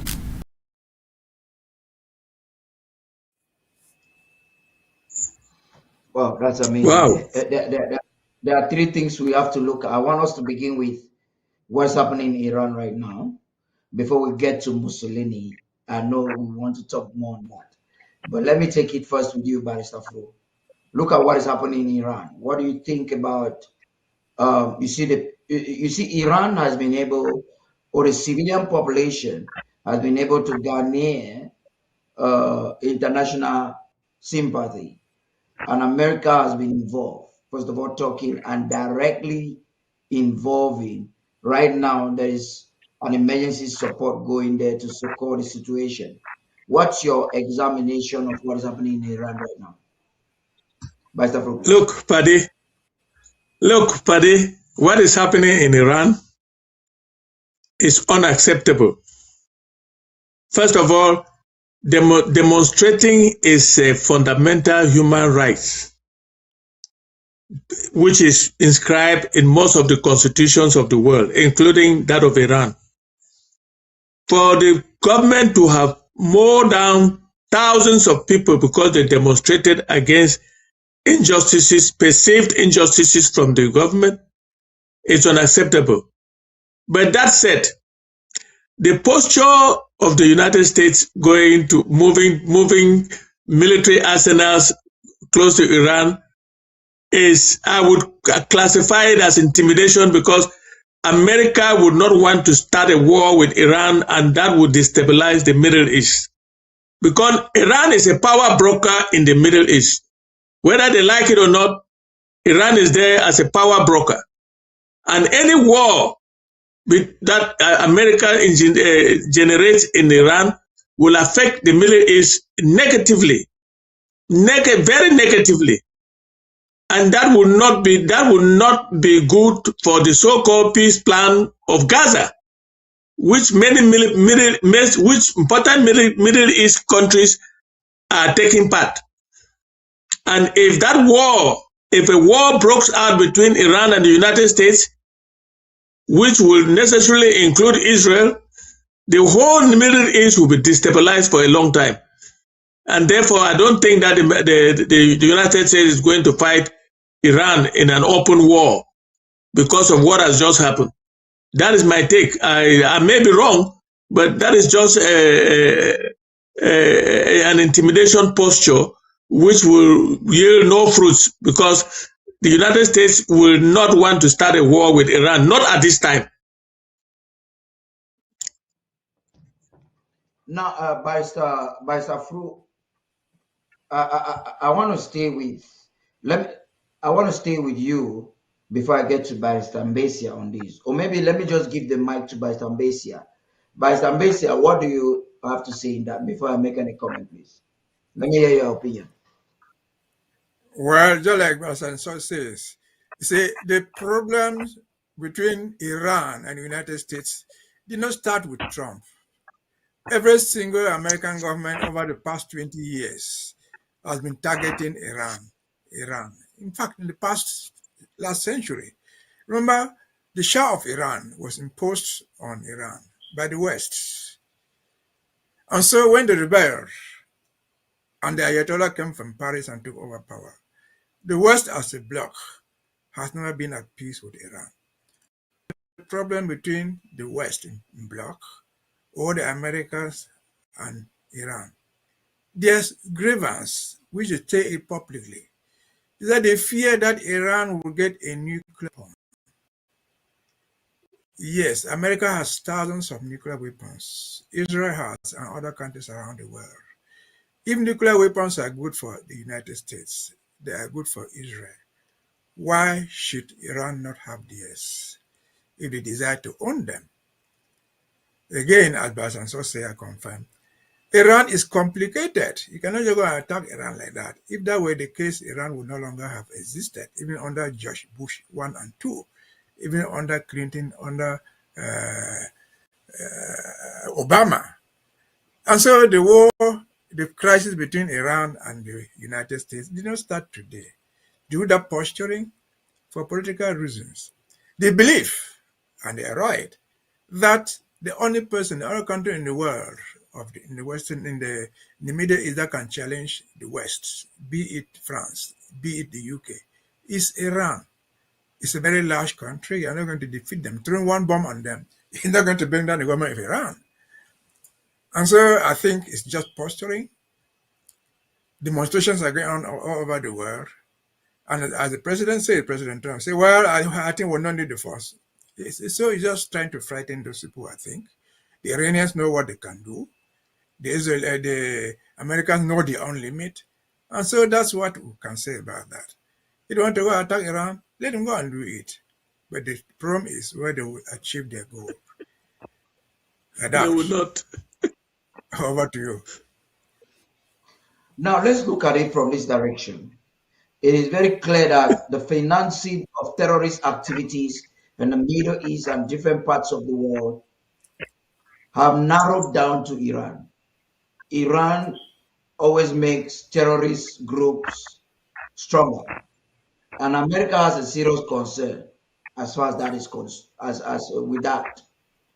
So are you saying that the United States is just going to sit and watch Iran empowering terrorist activities? Don't you see this current move with him encouraging the people to protest as a way that America is strategically trying to change things from within and to have a leadership that can be in conformity with the West? By Zafublis. Because you can see yes, Paddy, Paddy, with the opposition exile right now. I would differ with what you have said, because Iran may be supporting terrorist groups, but Iran does not house terrorists in Iran itself. They do not house terrorists in Iran itself. The Iranian government is an Islamic revolutionary government, and the West can consider all of Iran a terrorist group. But Iran on its own is an Islamic revolutionary, an Islamic revolutionary government. And they are, like I said before, Iran is a power house in the Middle East, and any touch on Iran will destabilize everything in the Middle East for a very long time. That is why the West, for centuries, like Barrister Mbeseha said, well, not centuries, but for a good number of decades, the West has not been able to attack Iran. It's not because Iran is good to them. It's not because Iran is friendly. No, it is because they know the power. Iran is a powerhouse in the Middle East. It's unlike Iraq, where you have a lot of terrorist organizations, the ISIS, the Al-Qaeda, and on and on. You will not hear of Al-Qaeda having its beachhead in Iran, or ISIS having its beachhead in Iran. Even though they may listen now, even though they may receive funding or aid from Iran, Iran does not allow any of its citizens or anybody who is living in Iran to bring in a terrorist organization and is based in Iran and is causing havoc in all the other countries of the Middle East. That's why I say Iran, for whatever it takes, Iran plays a stabilizing role right now in the Middle East because of its power structure. Iran is very powerful in the Middle East. An attack on Iran is a destabilizing factor in the Middle East. That's why I said that, and Barrister Mbeseha agrees with me, that the movement of troops is just posturing. It's just to an intimidation tactics. The United States will not be able to attack Iran at this time. Now, what I want us to look at is the fact that the West is trying to have some intrusion in this Iranian architecture that will be friendly with the West. Iran is a major nuclear power, and the West is not comfortable with that.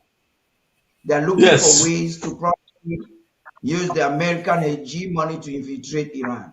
And that's why they are in friendship with the Iranian opposition in the diaspora. And you see, America is now taking advantage of the domestic violence to see how they can change the leadership. Do you think that in this crusade of America trying to get in, is it of any benefit to the West? Do you think that should the West just sit down and fold their arms and just sit and watch what is happening and not look for a way of diluting the so-called Iranian power? Because truth be told, you have Iran, China, Russia, and all of these people as friends. They are all looking towards that place in the world where they become world powers. And the West is not comfortable because they want to destabilize this at all costs. Mr. Mbeseha, I think this goes to you. But let's hear from Mr. Come back to you. Yes, whether the West likes it or not, Iran is no longer shipping oil to the West. Iran ships its oil to China, to India, and to other places, even to Russia, where it gets paid. And therefore, a destabilizing factor that I talked about will affect the peace plan of Gaza. Is that what the United States is willing to put in danger by attacking Iran? Whatever happened to the bombing of the nuclear power plant of Iran, engineered by Israel and the United States, bombed? Did they succeed in reducing the nuclear capability of Iran? I would say no. So you see where I'm coming from. Let's hear from Mbeseha, please. Well, I think is we should not buy the NATO to us. Iran is not a state.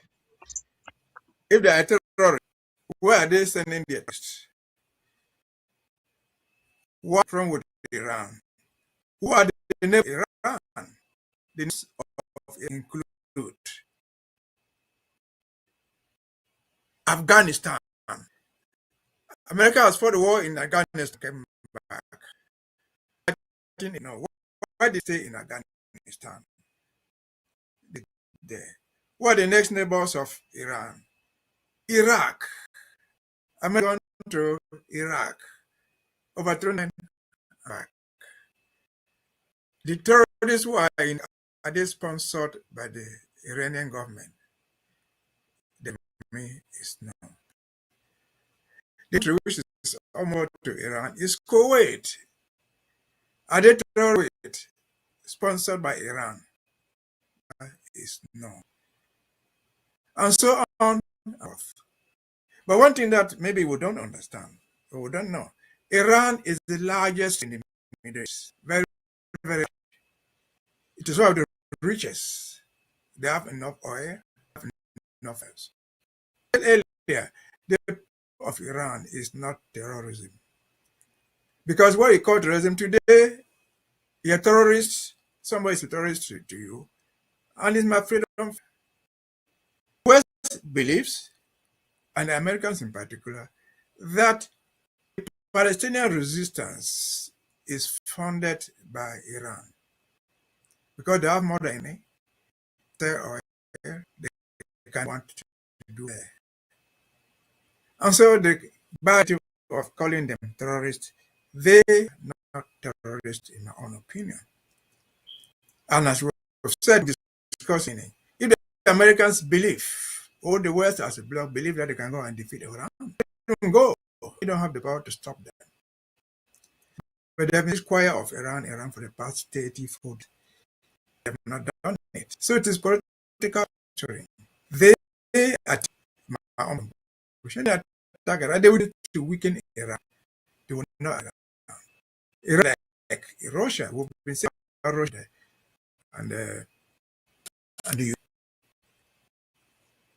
Russia is the largest in Europe. Largest. It's difficult not implementing that. Sorry.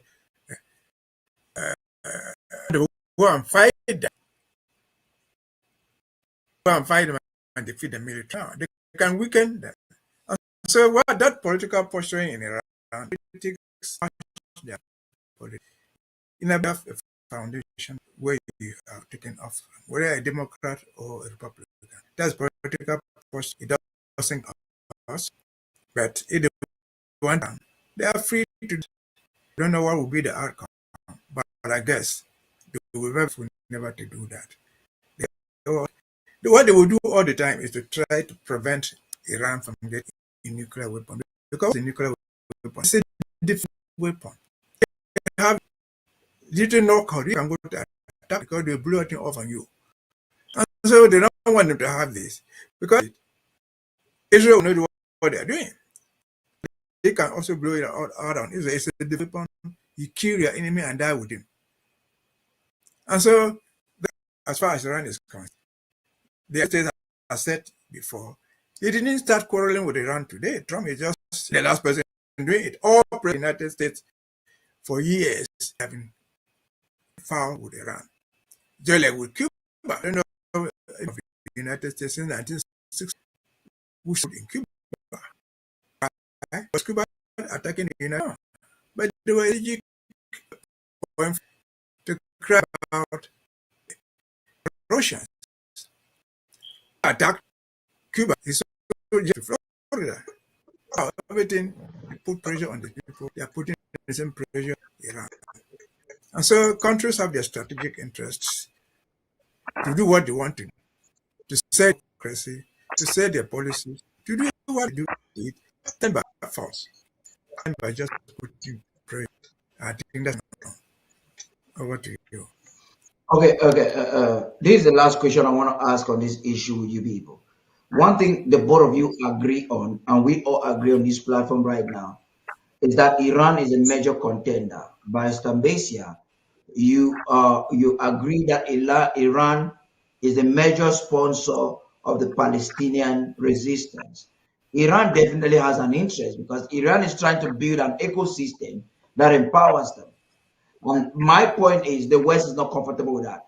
Iran is trying to build a nuclear power, and you don't know what their long-term plans are. They will not necessarily announce to you.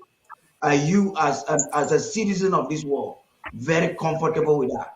Because these are some of the things that the United States is trying to dismantle. So I get this question, which is the last question that goes to the both of you. Are you comfortable with the power, the empowering of the Middle East by Iran? Would you be comfortable to sleep one morning to hear that Iran has suddenly become the world's power, not the free world the United States were living in? America is not perfect, but this has come to some people the other day, and they were like, "Oh, the United States has gone like this, has gone to Venezuela. They are doing this and that." And I said, wait until you become the United States of America, that every other person is envying your position. Wait until then you see the way you behave. So, do you prefer, from what I'm listening to the both of you, do you want the West to fold their hands and watch Iran continue to empower themselves, expand their nuclear power, empower Palestinian resistance, fund terrorist organizations and activities in different parts of the world? Is that what you're telling me? Barrister Fru, I begin with you. Paddy, why do you think Israel should be a nuclear power in the Middle East, right in the middle of the Middle East, and no Arab country can have a nuclear power to counter what Israel is doing? Israel has. Why do you think that? Why do you think that Iran, as a country, fighting to protect its power in a particular location in the Middle East, as opposed to Israel, that has all the arsenals, nuclear weapons, and everything that you can think of in the Middle East. Why would you pose such a question? Because the West will not want any other power to have the nuclear powers like Israel in the Middle East. Why do you think that should be the case? Why are the other countries, all the other Arab countries, being watched and being controlled from not having nuclear weapons, and only Israel can maintain nuclear weapons? I would argue that Iran's acquisition of a nuclear weapon will form a protective mechanism to protect the other countries from the nuclear weapons of Israel in the Middle East. That is the way I look at it. I don't know. I may not be right, but Israel has all the military and nuclear arsenal that the West also has. So you prefer to arm Israel, sponsor their nuclear weapons, sponsor their military arsenals, but you don't want another Arab nation in the Middle East to also become a nuclear power, just like Pakistan and India are existing side by side as nuclear powers. They cancel each other. So Iran can also cancel Israel, just like Israel cancels Iran, and they stay like nuclear powers in that area, in that part of the world. I think the West is more comfortable. Why by Mbeseha? Well, the West may be comfortable. Let's say, Paddy, the West may be comfortable. Yes, go on. I think the West is a little bit more comfortable with Israel. Not very comfortable with Iranian attitude, because if Iran has empowered groups like ISIS, I don't see why any person in the world should be comfortable to have an empowered Iran. You understand what I'm saying? I think I would be more comfortable to have the United States of America, as an individual, I'll be comfortable to have the United States of America and probably Israel as nuclear powers than to have an Iran and a Pakistan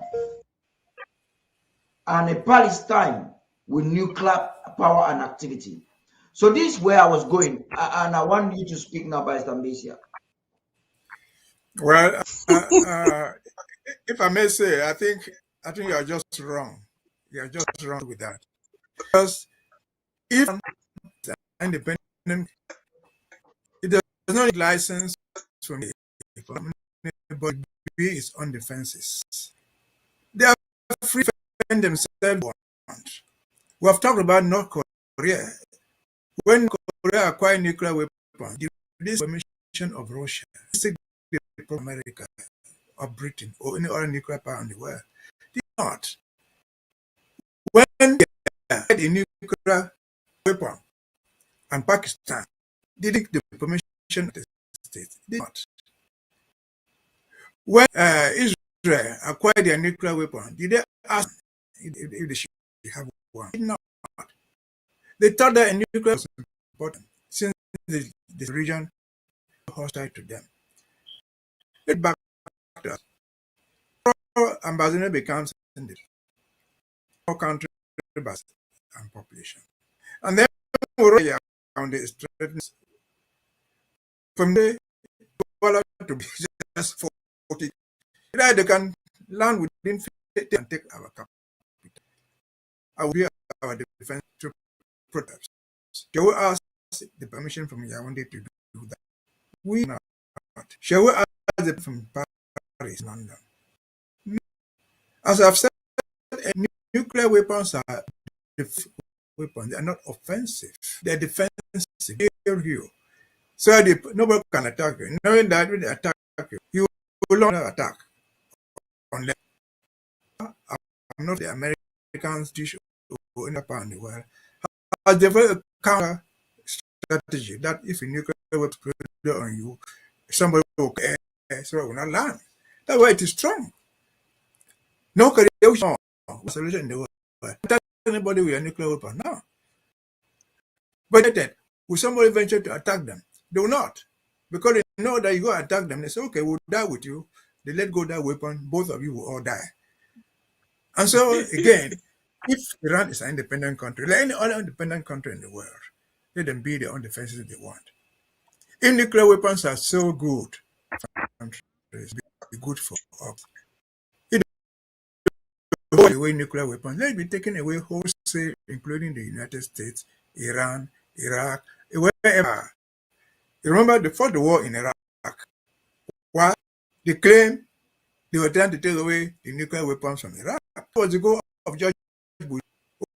All has nuclear weapons. They fought and destroyed Iraq. They discovered the nuclear weapons there. No. Brought the country in the name of looking for nuclear weapons. Why are we so hostile to nuclear weapons?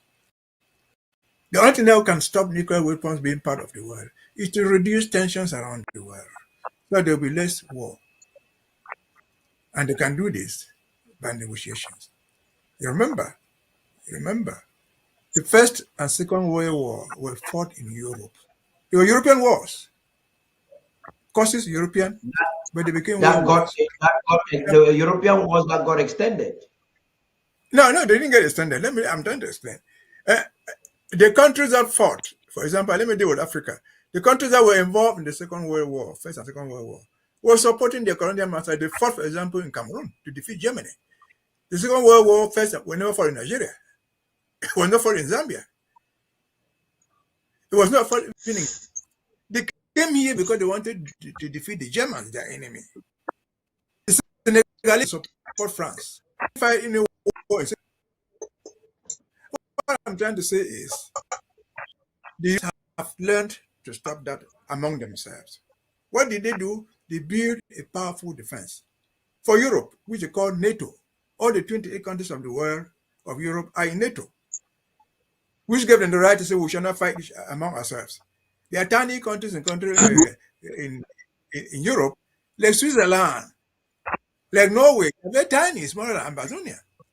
But they come to this club of NATO, which is a self-defense treaty. So once they have come down, Paris will not fight London. London will not fight Germany. Germany will not fight Oslo. And so they don't need those nuclear weapons to stay safe. But as long as a region remains very, very volatile, let's wrap this up. You are saying that people will look for ways to defend themselves. Let's wrap worldwide. Let me add one sentence before you conclude. The more nuclear weapons you have, the more nuclear weapons a country has, the more power it has to negotiate. It's a deterrent. It's a deterrent for war, against wars. This one is afraid of that one, and they can never fight. I get it. Okay, now let's make progress. Let's get to Africa. They say this is what happens in the Middle East and in Europe, and that's the NATO Middle East war. Right now, we're talking about nuclear activity, and so each country is trying to see that this country has it less, so that it doesn't escalate to a certain point. Let's get to Africa. That has certainly become the playground of the West, and where the hypocrisy of the West is seen in a very large scale. You have the West sometimes criticizing freedom movements, criticizing certain leaderships. You find, for instance, you were listening to Dr. Robati talking there with the Horizon a few minutes ago. I think a lot of Ambazonians want to watch that show again. I'm sorry we interrupted that show. He is actually analyzing how France goes to Chad and installs a terrorist leader and endorses as a president. Biya is installed as president, and the West is silenced in its hegemony in the Cameroons. And now you have Uganda. Museveni has his wife as Minister of Education, his son as the head of the head of the military. He recently appointed his daughter. He recently appointed his daughter as the governor of the central bank. So the family has just created a hegemony, royalty over Uganda. And this constant thing about elections in Africa, that even before election starts, the ruling parties already declare themselves winner. They are intimidating and beating and killing everybody. So we are focusing, it impacts us somehow, but we're focusing on Uganda now. And that's where I want to begin with you, Barrister Fru. This is crazy. This is crazy. You know, it's really crazy. And that's why I say the West is kind of hypocritical, because the West doesn't seize all of these injustices.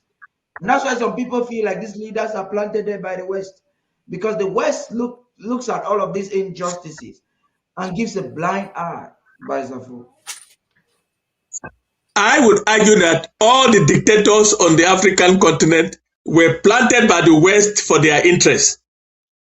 And since decolonization, they planted their dictators to protect the Western interests. Now that phenomena is collapsing, and is collapsing fast. It has started with the Sahel collapsing. Sahel has successfully taken out the dictators.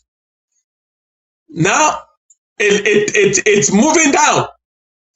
And no matter what the West is doing now, the dictators that they installed to protect their interests will be taken down.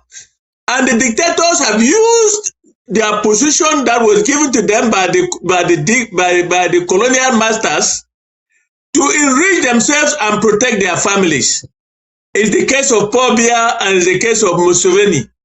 And it says Sassou in the Congo, and Obiangema in Equatorial Guinea. These are all dictators that have been installed by the West to protect the Western interests, and young people are now questioning this whole setup, and they want to bring down all those dictators in order to liberate Africa. And it has started, and it will happen. The West should start trying to look at how they can contain, how they can navigate Africa through the young people that are coming up, and that these young people should also be careful not to be used by this West to continue to do what they were doing since decolonization. That is my take. And I'm saying that Museveni and Paul Biya, the only difference is that Museveni has gone a step further by putting his family in the whole setup. Yeah, and I don't think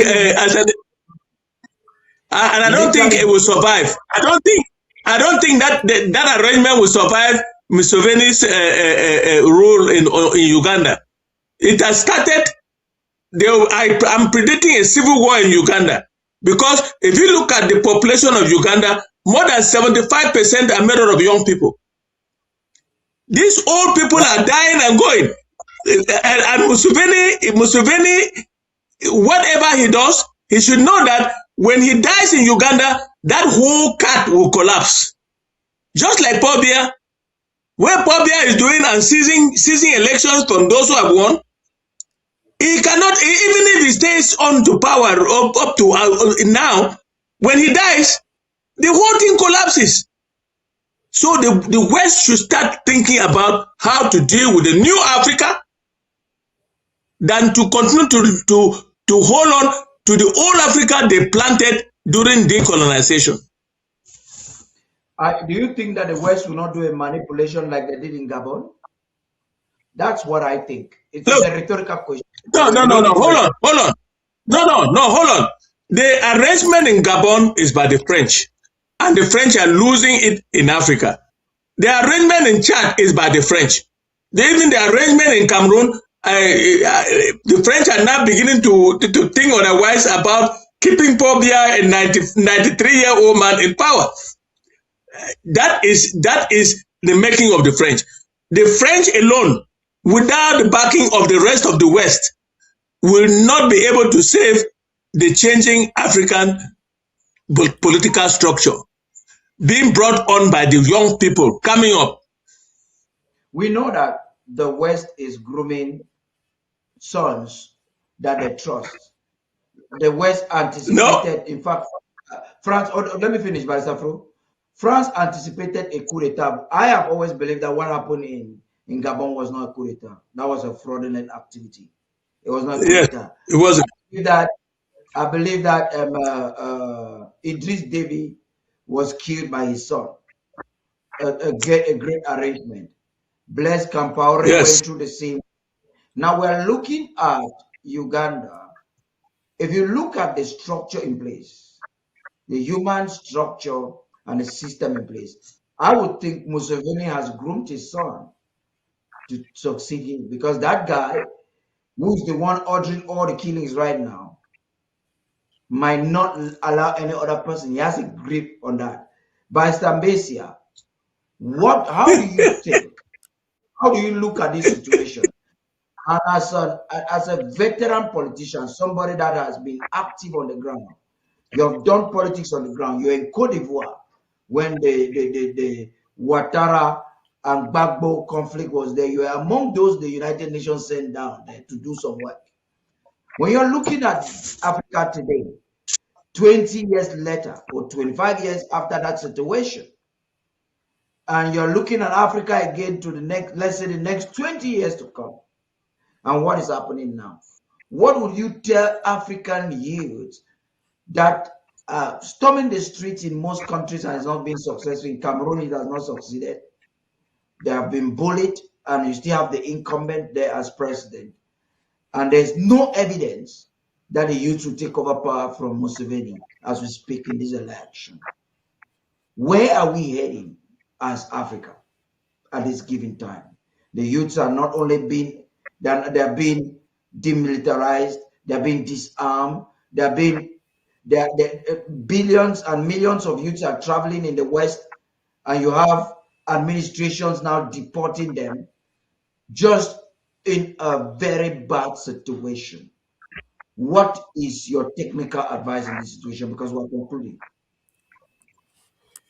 Well, my technical advice, if I can give any advice, is that let the Africans take their own systems into their own hands. Because, you are blaming the West. Why the West?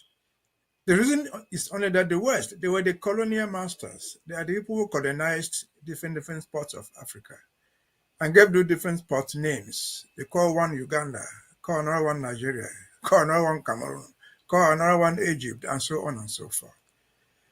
The goal of colonization was never to help the people. The whole goal of colonialism was economic. They came to Africa to look for raw materials, to look for markets. Independence did not change that. After independence, so call it, they still look for where they will get the raw materials. They still look for where they will open new markets. What French companies running business in Nigeria, running businesses everywhere in Africa. How many Nigerian businesses are in Paris or in France? Nothing.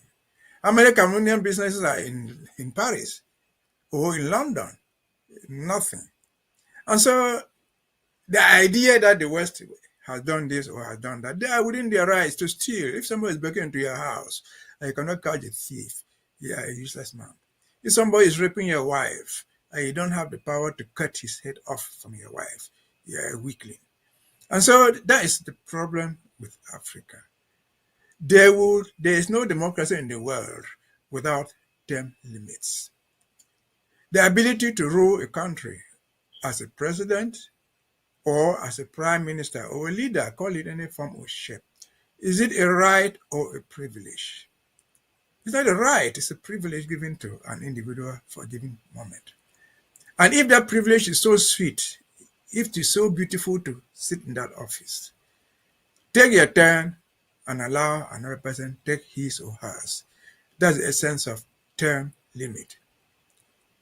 What is happening in Uganda? It's interesting. Uganda was a British colony.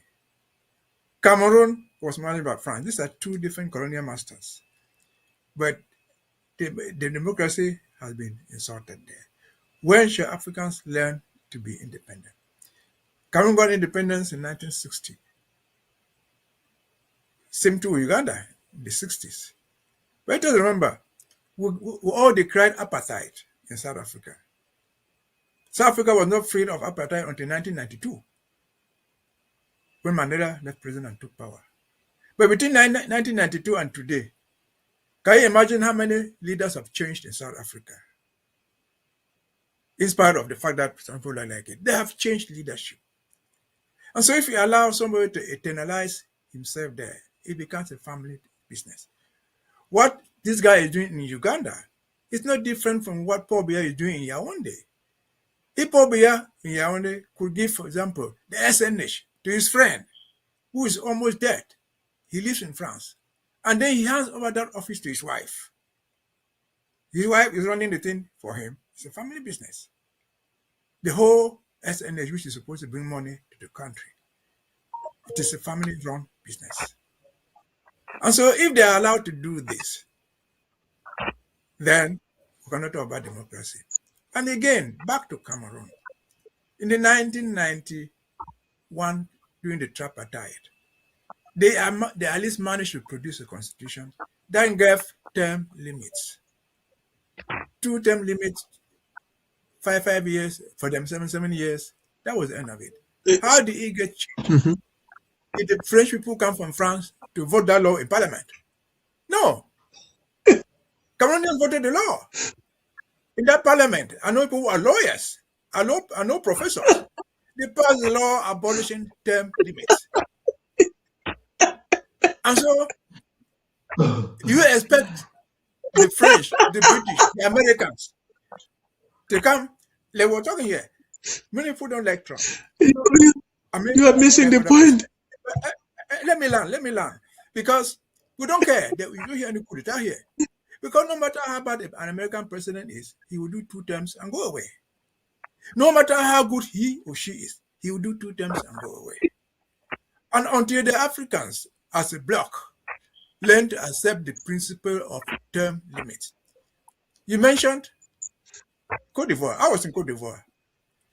The constitution that brought Ouattara to power had a term limit. That's about the term limit. By decree, law in Parliament, the very Avo complaining today voted to take away term limits. If you or me, if you're given that power, how many people resign by themselves? If you're given unlimited power, it means one power to use it.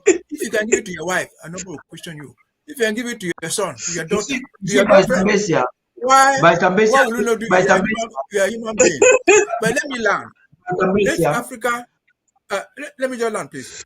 If Africa would become, if Africa must become democratic, it is Africans who will make the democracy. We just saw an election in Yaounde, in Cameroon. Somebody won the election.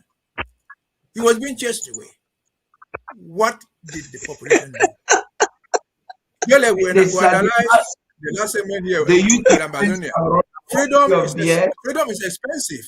You lose your life. We are dying now, Ambazonians, to get a government that we want. And until other spots in Africa do exactly the same thing, they will never get a government they want. And let me end this publicly.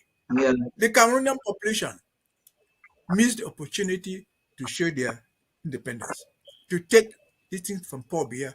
What was the opportunity they missed? Chirima won. They chased him away, ran for his life. And what did they do? At one point, people did not think that could take part in politics. Truck drivers blocked the road in Betere Oya. They blocked the road. Manganga. That would have been the end of Yaounde. If the very truck drivers had even used their cell phone and called their brothers in Douala, they said, block the road to Yaounde. Call their brothers in Bafoussam. Block that road to Bafoussam. The government would have fallen. They didn't do it. By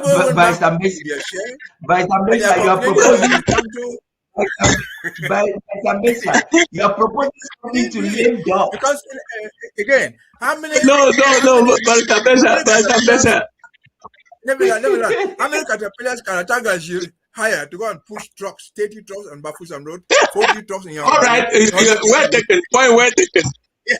Point well taken. They didn't do it. But then they still complain about France. Are you dismissing the effect of colonialism? No, colonialism. Are you dismissing the effect of imperialism? We were not the only one colonized. You have mentioned the Sahel. These guys were colonized. It has done on them that look, this will not work. But you see that Barrister Mbeseha has a strong point. Barrister Mbeseha has a strong point. It takes the will of the people. The same way Ambazonians have, for 9 years, have proven that whatever they said Biya was indispensable, we are proving that he's indispensable in Ambazonia. But you just have some weaklings. I think the blame should not go so much to the West, even though the West is enabling some of these people. But the blame should go to the people who are not willing to take their rights in their own hands. Look at what I disagree. Hold on. I disagree. Where were you in 2008? Where were you in 2008? Were you in Cameroon? In 2008, No. Answer the question now. I want to answer the question. I left South Africa. I know what happened in 2000.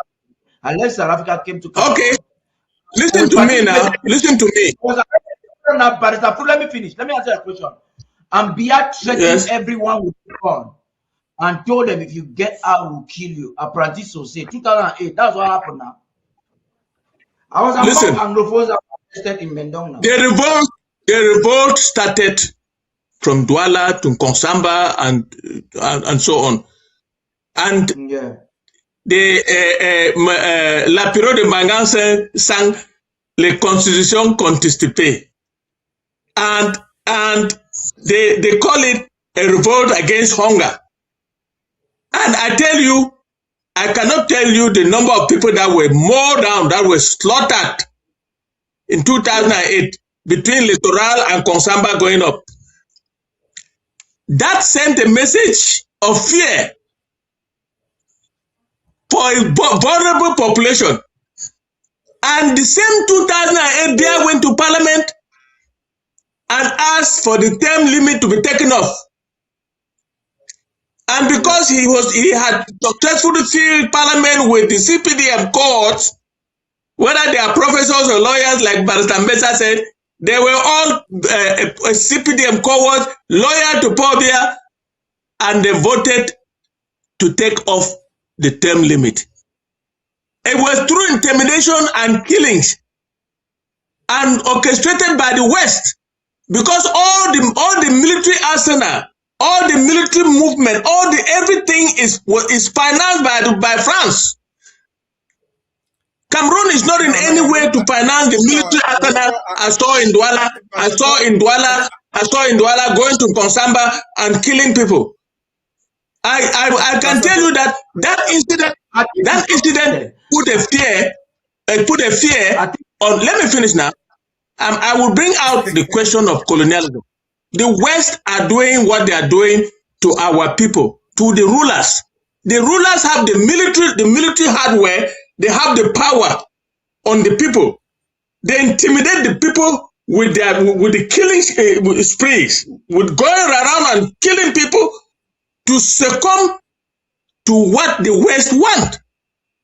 They wanted Biya to stay in power forever and continue to protect their interests. And that is not all. Let me come in, please. I think you're both correct.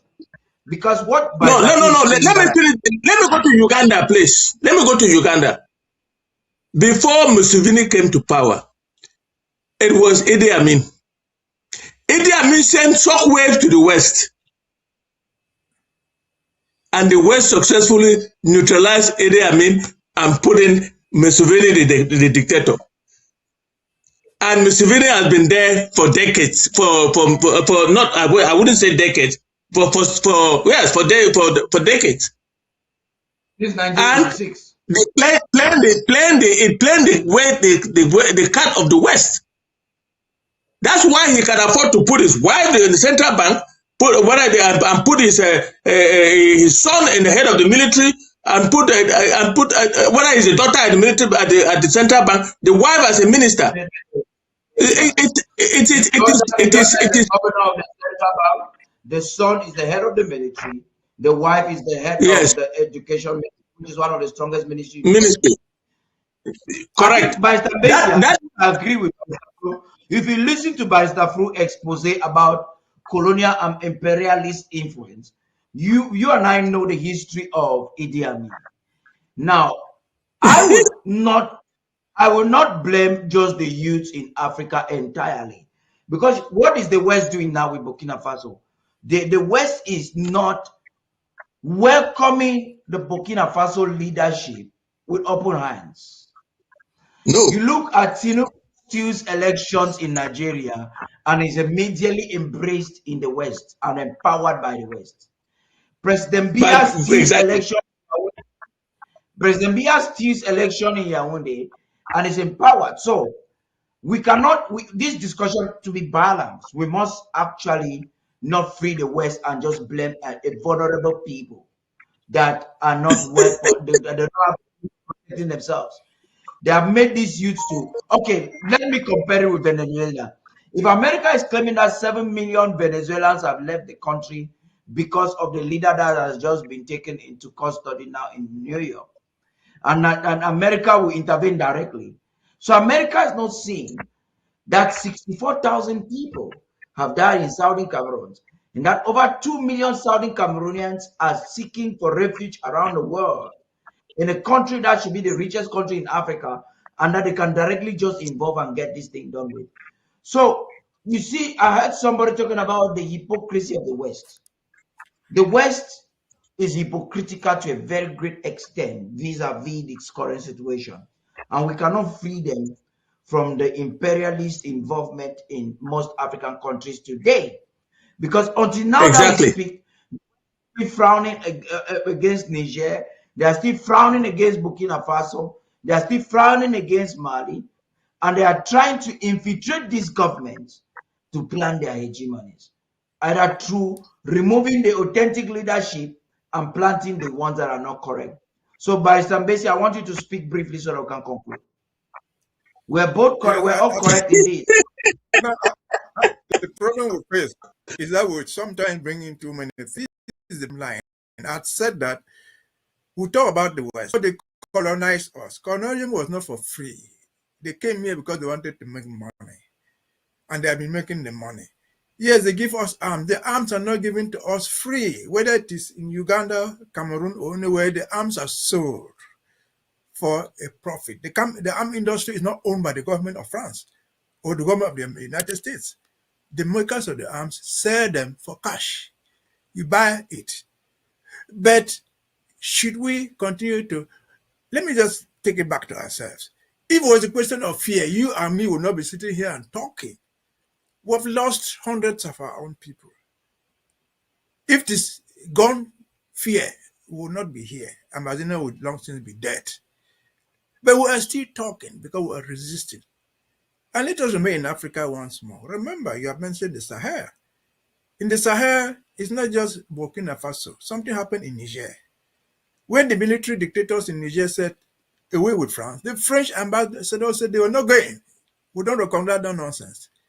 He will pin down their feet and say, you will leave. Did the ambassador leave? He left. He left the country.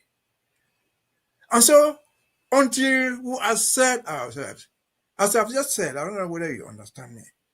If somebody is raping your wife, I let him do it, you're a coward. If somebody is breaking into your house, I have a cutlass, you don't break his head, you're a coward. And so, we know that the West is taking things from us illegally. Remember in Cameroon, just last few weeks ago, officially they were talking about their gold. On the records of exported less than 15 kilograms of gold. Whereas they sent out more than 20 tons of gold. Where did the money go to? What have the Cameroonians done? Are we waiting for France to come and fight for us? They will not. Are we waiting for the Americans to come and fight for us? They will not. And so, until they see go and borrow money now, whether it is CPD or any other party, those people sitting in Yaounde and passing the laws, those people sitting in Abidjan and passing the laws, or in Gabon, they are black. they are Africans. Are they doing those things for nothing? They steal the money in bonds, keep it in their houses, buy houses in Europe, and we all know it. Cameroonians know it. They let those people go away. No, is it? Like I said, please, we have to go now. We have just 90 seconds. No. One last sentence. One last sentence. If a young man takes over the arms in Cameroon, that's the end of that dictatorship. If a young man who is a Pan-Africanist takes all those guns, you know what makes Cameroonians to be afraid? The guns. Do you know how many of them were killed during the post-election violence? More than 60, 70 of them. Just allow a young man to take over the arms, control the arms, and Bear and his cohorts will be flying away. And whoever has the guns can bring order, can bring Pan-Africanism to bear on the population. Ibrahim Traoré is an example. The man of Mali, Kauta, what do they call him? What is an example? The man of Niger is an example.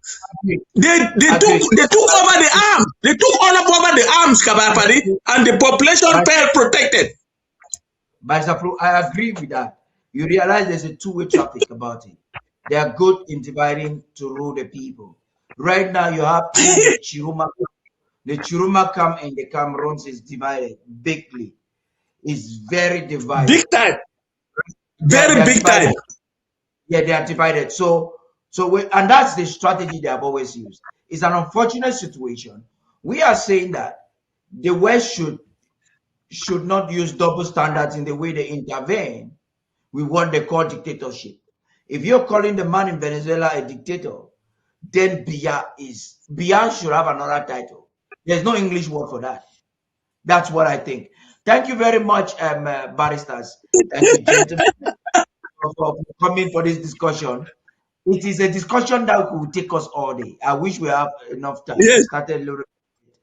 But next week, most importantly, we will definitely be here again to look at what is happening in Ambazonia and the world. We've had a very interesting and educational program.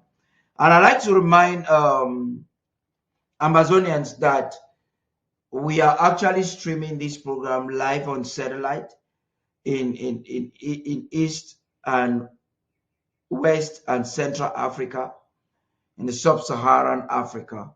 We are also streaming on all our social media platforms.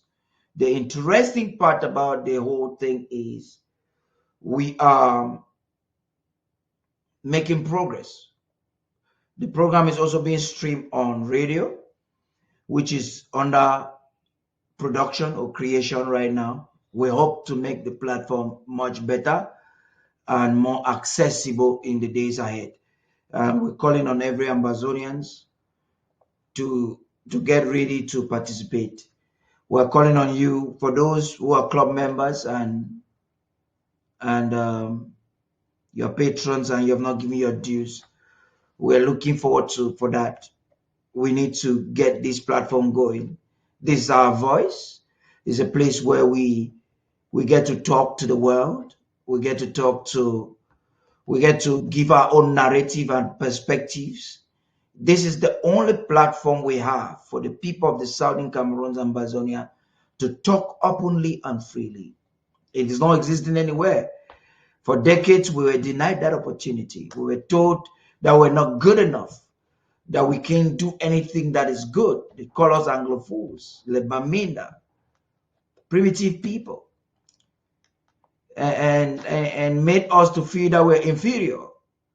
But the mandate of the Ambazonian Broadcasting Corporation is not just to talk about the war, it's also to rebuild that confidence on the people of the Southern Cameroons that were made to think that they are not good enough. Imagine they brought the Rantanplangs. They told us that their traditional dances were better than us. And even some of my friends and brothers in Boya today, that was a cultural genocide. So the genocidal onslaught in the southern Cameroons doesn't start and end with the fact that they wanted to just disappear us with their guns. No, they wanted to culturally disappear us. They wanted to, they start by destroying our institution to weaken us economically. They destroyed the marketing board. They destroyed the Southern Cameroon band. They destroyed the Toleti estate. And then got and planted another criminal, another person who calls himself Dawara, that is funding terrorism right now. So our mandate with ABC, emancipation, to tell the people of Ambazonia that all hopes are not lost. Hey, and that we have been scattered in different parts of the world. We are coming back stronger than ever before. What they thought they could destroy has simply been multiplied. And you cannot afford not to fund this television. Anytime you're having a thought, a first or second thought, that you're not funding this TV, let me tell you what you're doing. You're saying that you don't want to talk no more. That now that you have an opportunity to talk, you want to cut it short. You're saying that now that we have an opportunity to prove that we as a people, we have a right to exist, you're cutting that short. We cannot afford to let this television down. It has to exist. And it exists with your finances, with your involvement. When we have programs, you participate in the broadcasting of our programs. At every given moment, you're involved. You help us to curate content. We have reporters in the field. We have not less than 5 reporters in the Cameroons, in different parts of the Cameroons. Bia can understand we are networking, even inside CRTV. We have insiders in CRTV. In all the media houses in Cameroon, what they report, you have people that tell us we were made to report this. So we are a credible platform, like I said last week, that has been properly positioned to give the truthful news to the international community. The international community has no excuse to say they were not informed of what is actually happening, because we have not just positioned ourselves as a revolutionary TV, like some will call it, or a war news television, but this is a credible platform for research. We're making history. You are making history. We're doing something that has not been done in that sub-African region by any media house before. We are the first and the only doing it the same way we are doing. And we're doing it responsibly. And that's why you find out that nobody on this platform has been involved in litigation. You saw what was done in Norway, where people come on television to take responsibility of decapitation, of ISIS-like terrorism activity. It just shows that these were impostors that found themselves and were projecting themselves for leadership, and they didn't know what it is. They didn't have education on what the media is. Ambazonia Broadcasting Corporation can never be aligned by any thought pattern for terrorist activity, because our editorial understands what broadcasting is. We're doing fair broadcasting, and we challenge any media house to contend with the quality of the information that we give. We can stand by law to defend every information. This is not a platform where Lucas Asu will come and sit, and that you have people killed in Guzang and a man stands on television to take responsibility. On that day, I knew that that guy is a psychiatric patient. It will not happen yet. So you can be rest assured that we have a platform that you can reckon with, you can trust with your ideas. We have responsible speakers that understand global politics, like you've just listened here today. And we know exactly what we're doing and where we're going. We're the best in the Southern Cameroons. We have to be proud of it. You can trust us with your money. You can trust us with your future, because we are set in a very clear direction that is leading to a responsible freedom for the people of the Southern Cameroons. Until next time, it has been Tarh the King. I look forward to having to see your donations coming. It's very important that you get to do this and to do it now. Have a great weekend. Bye-bye.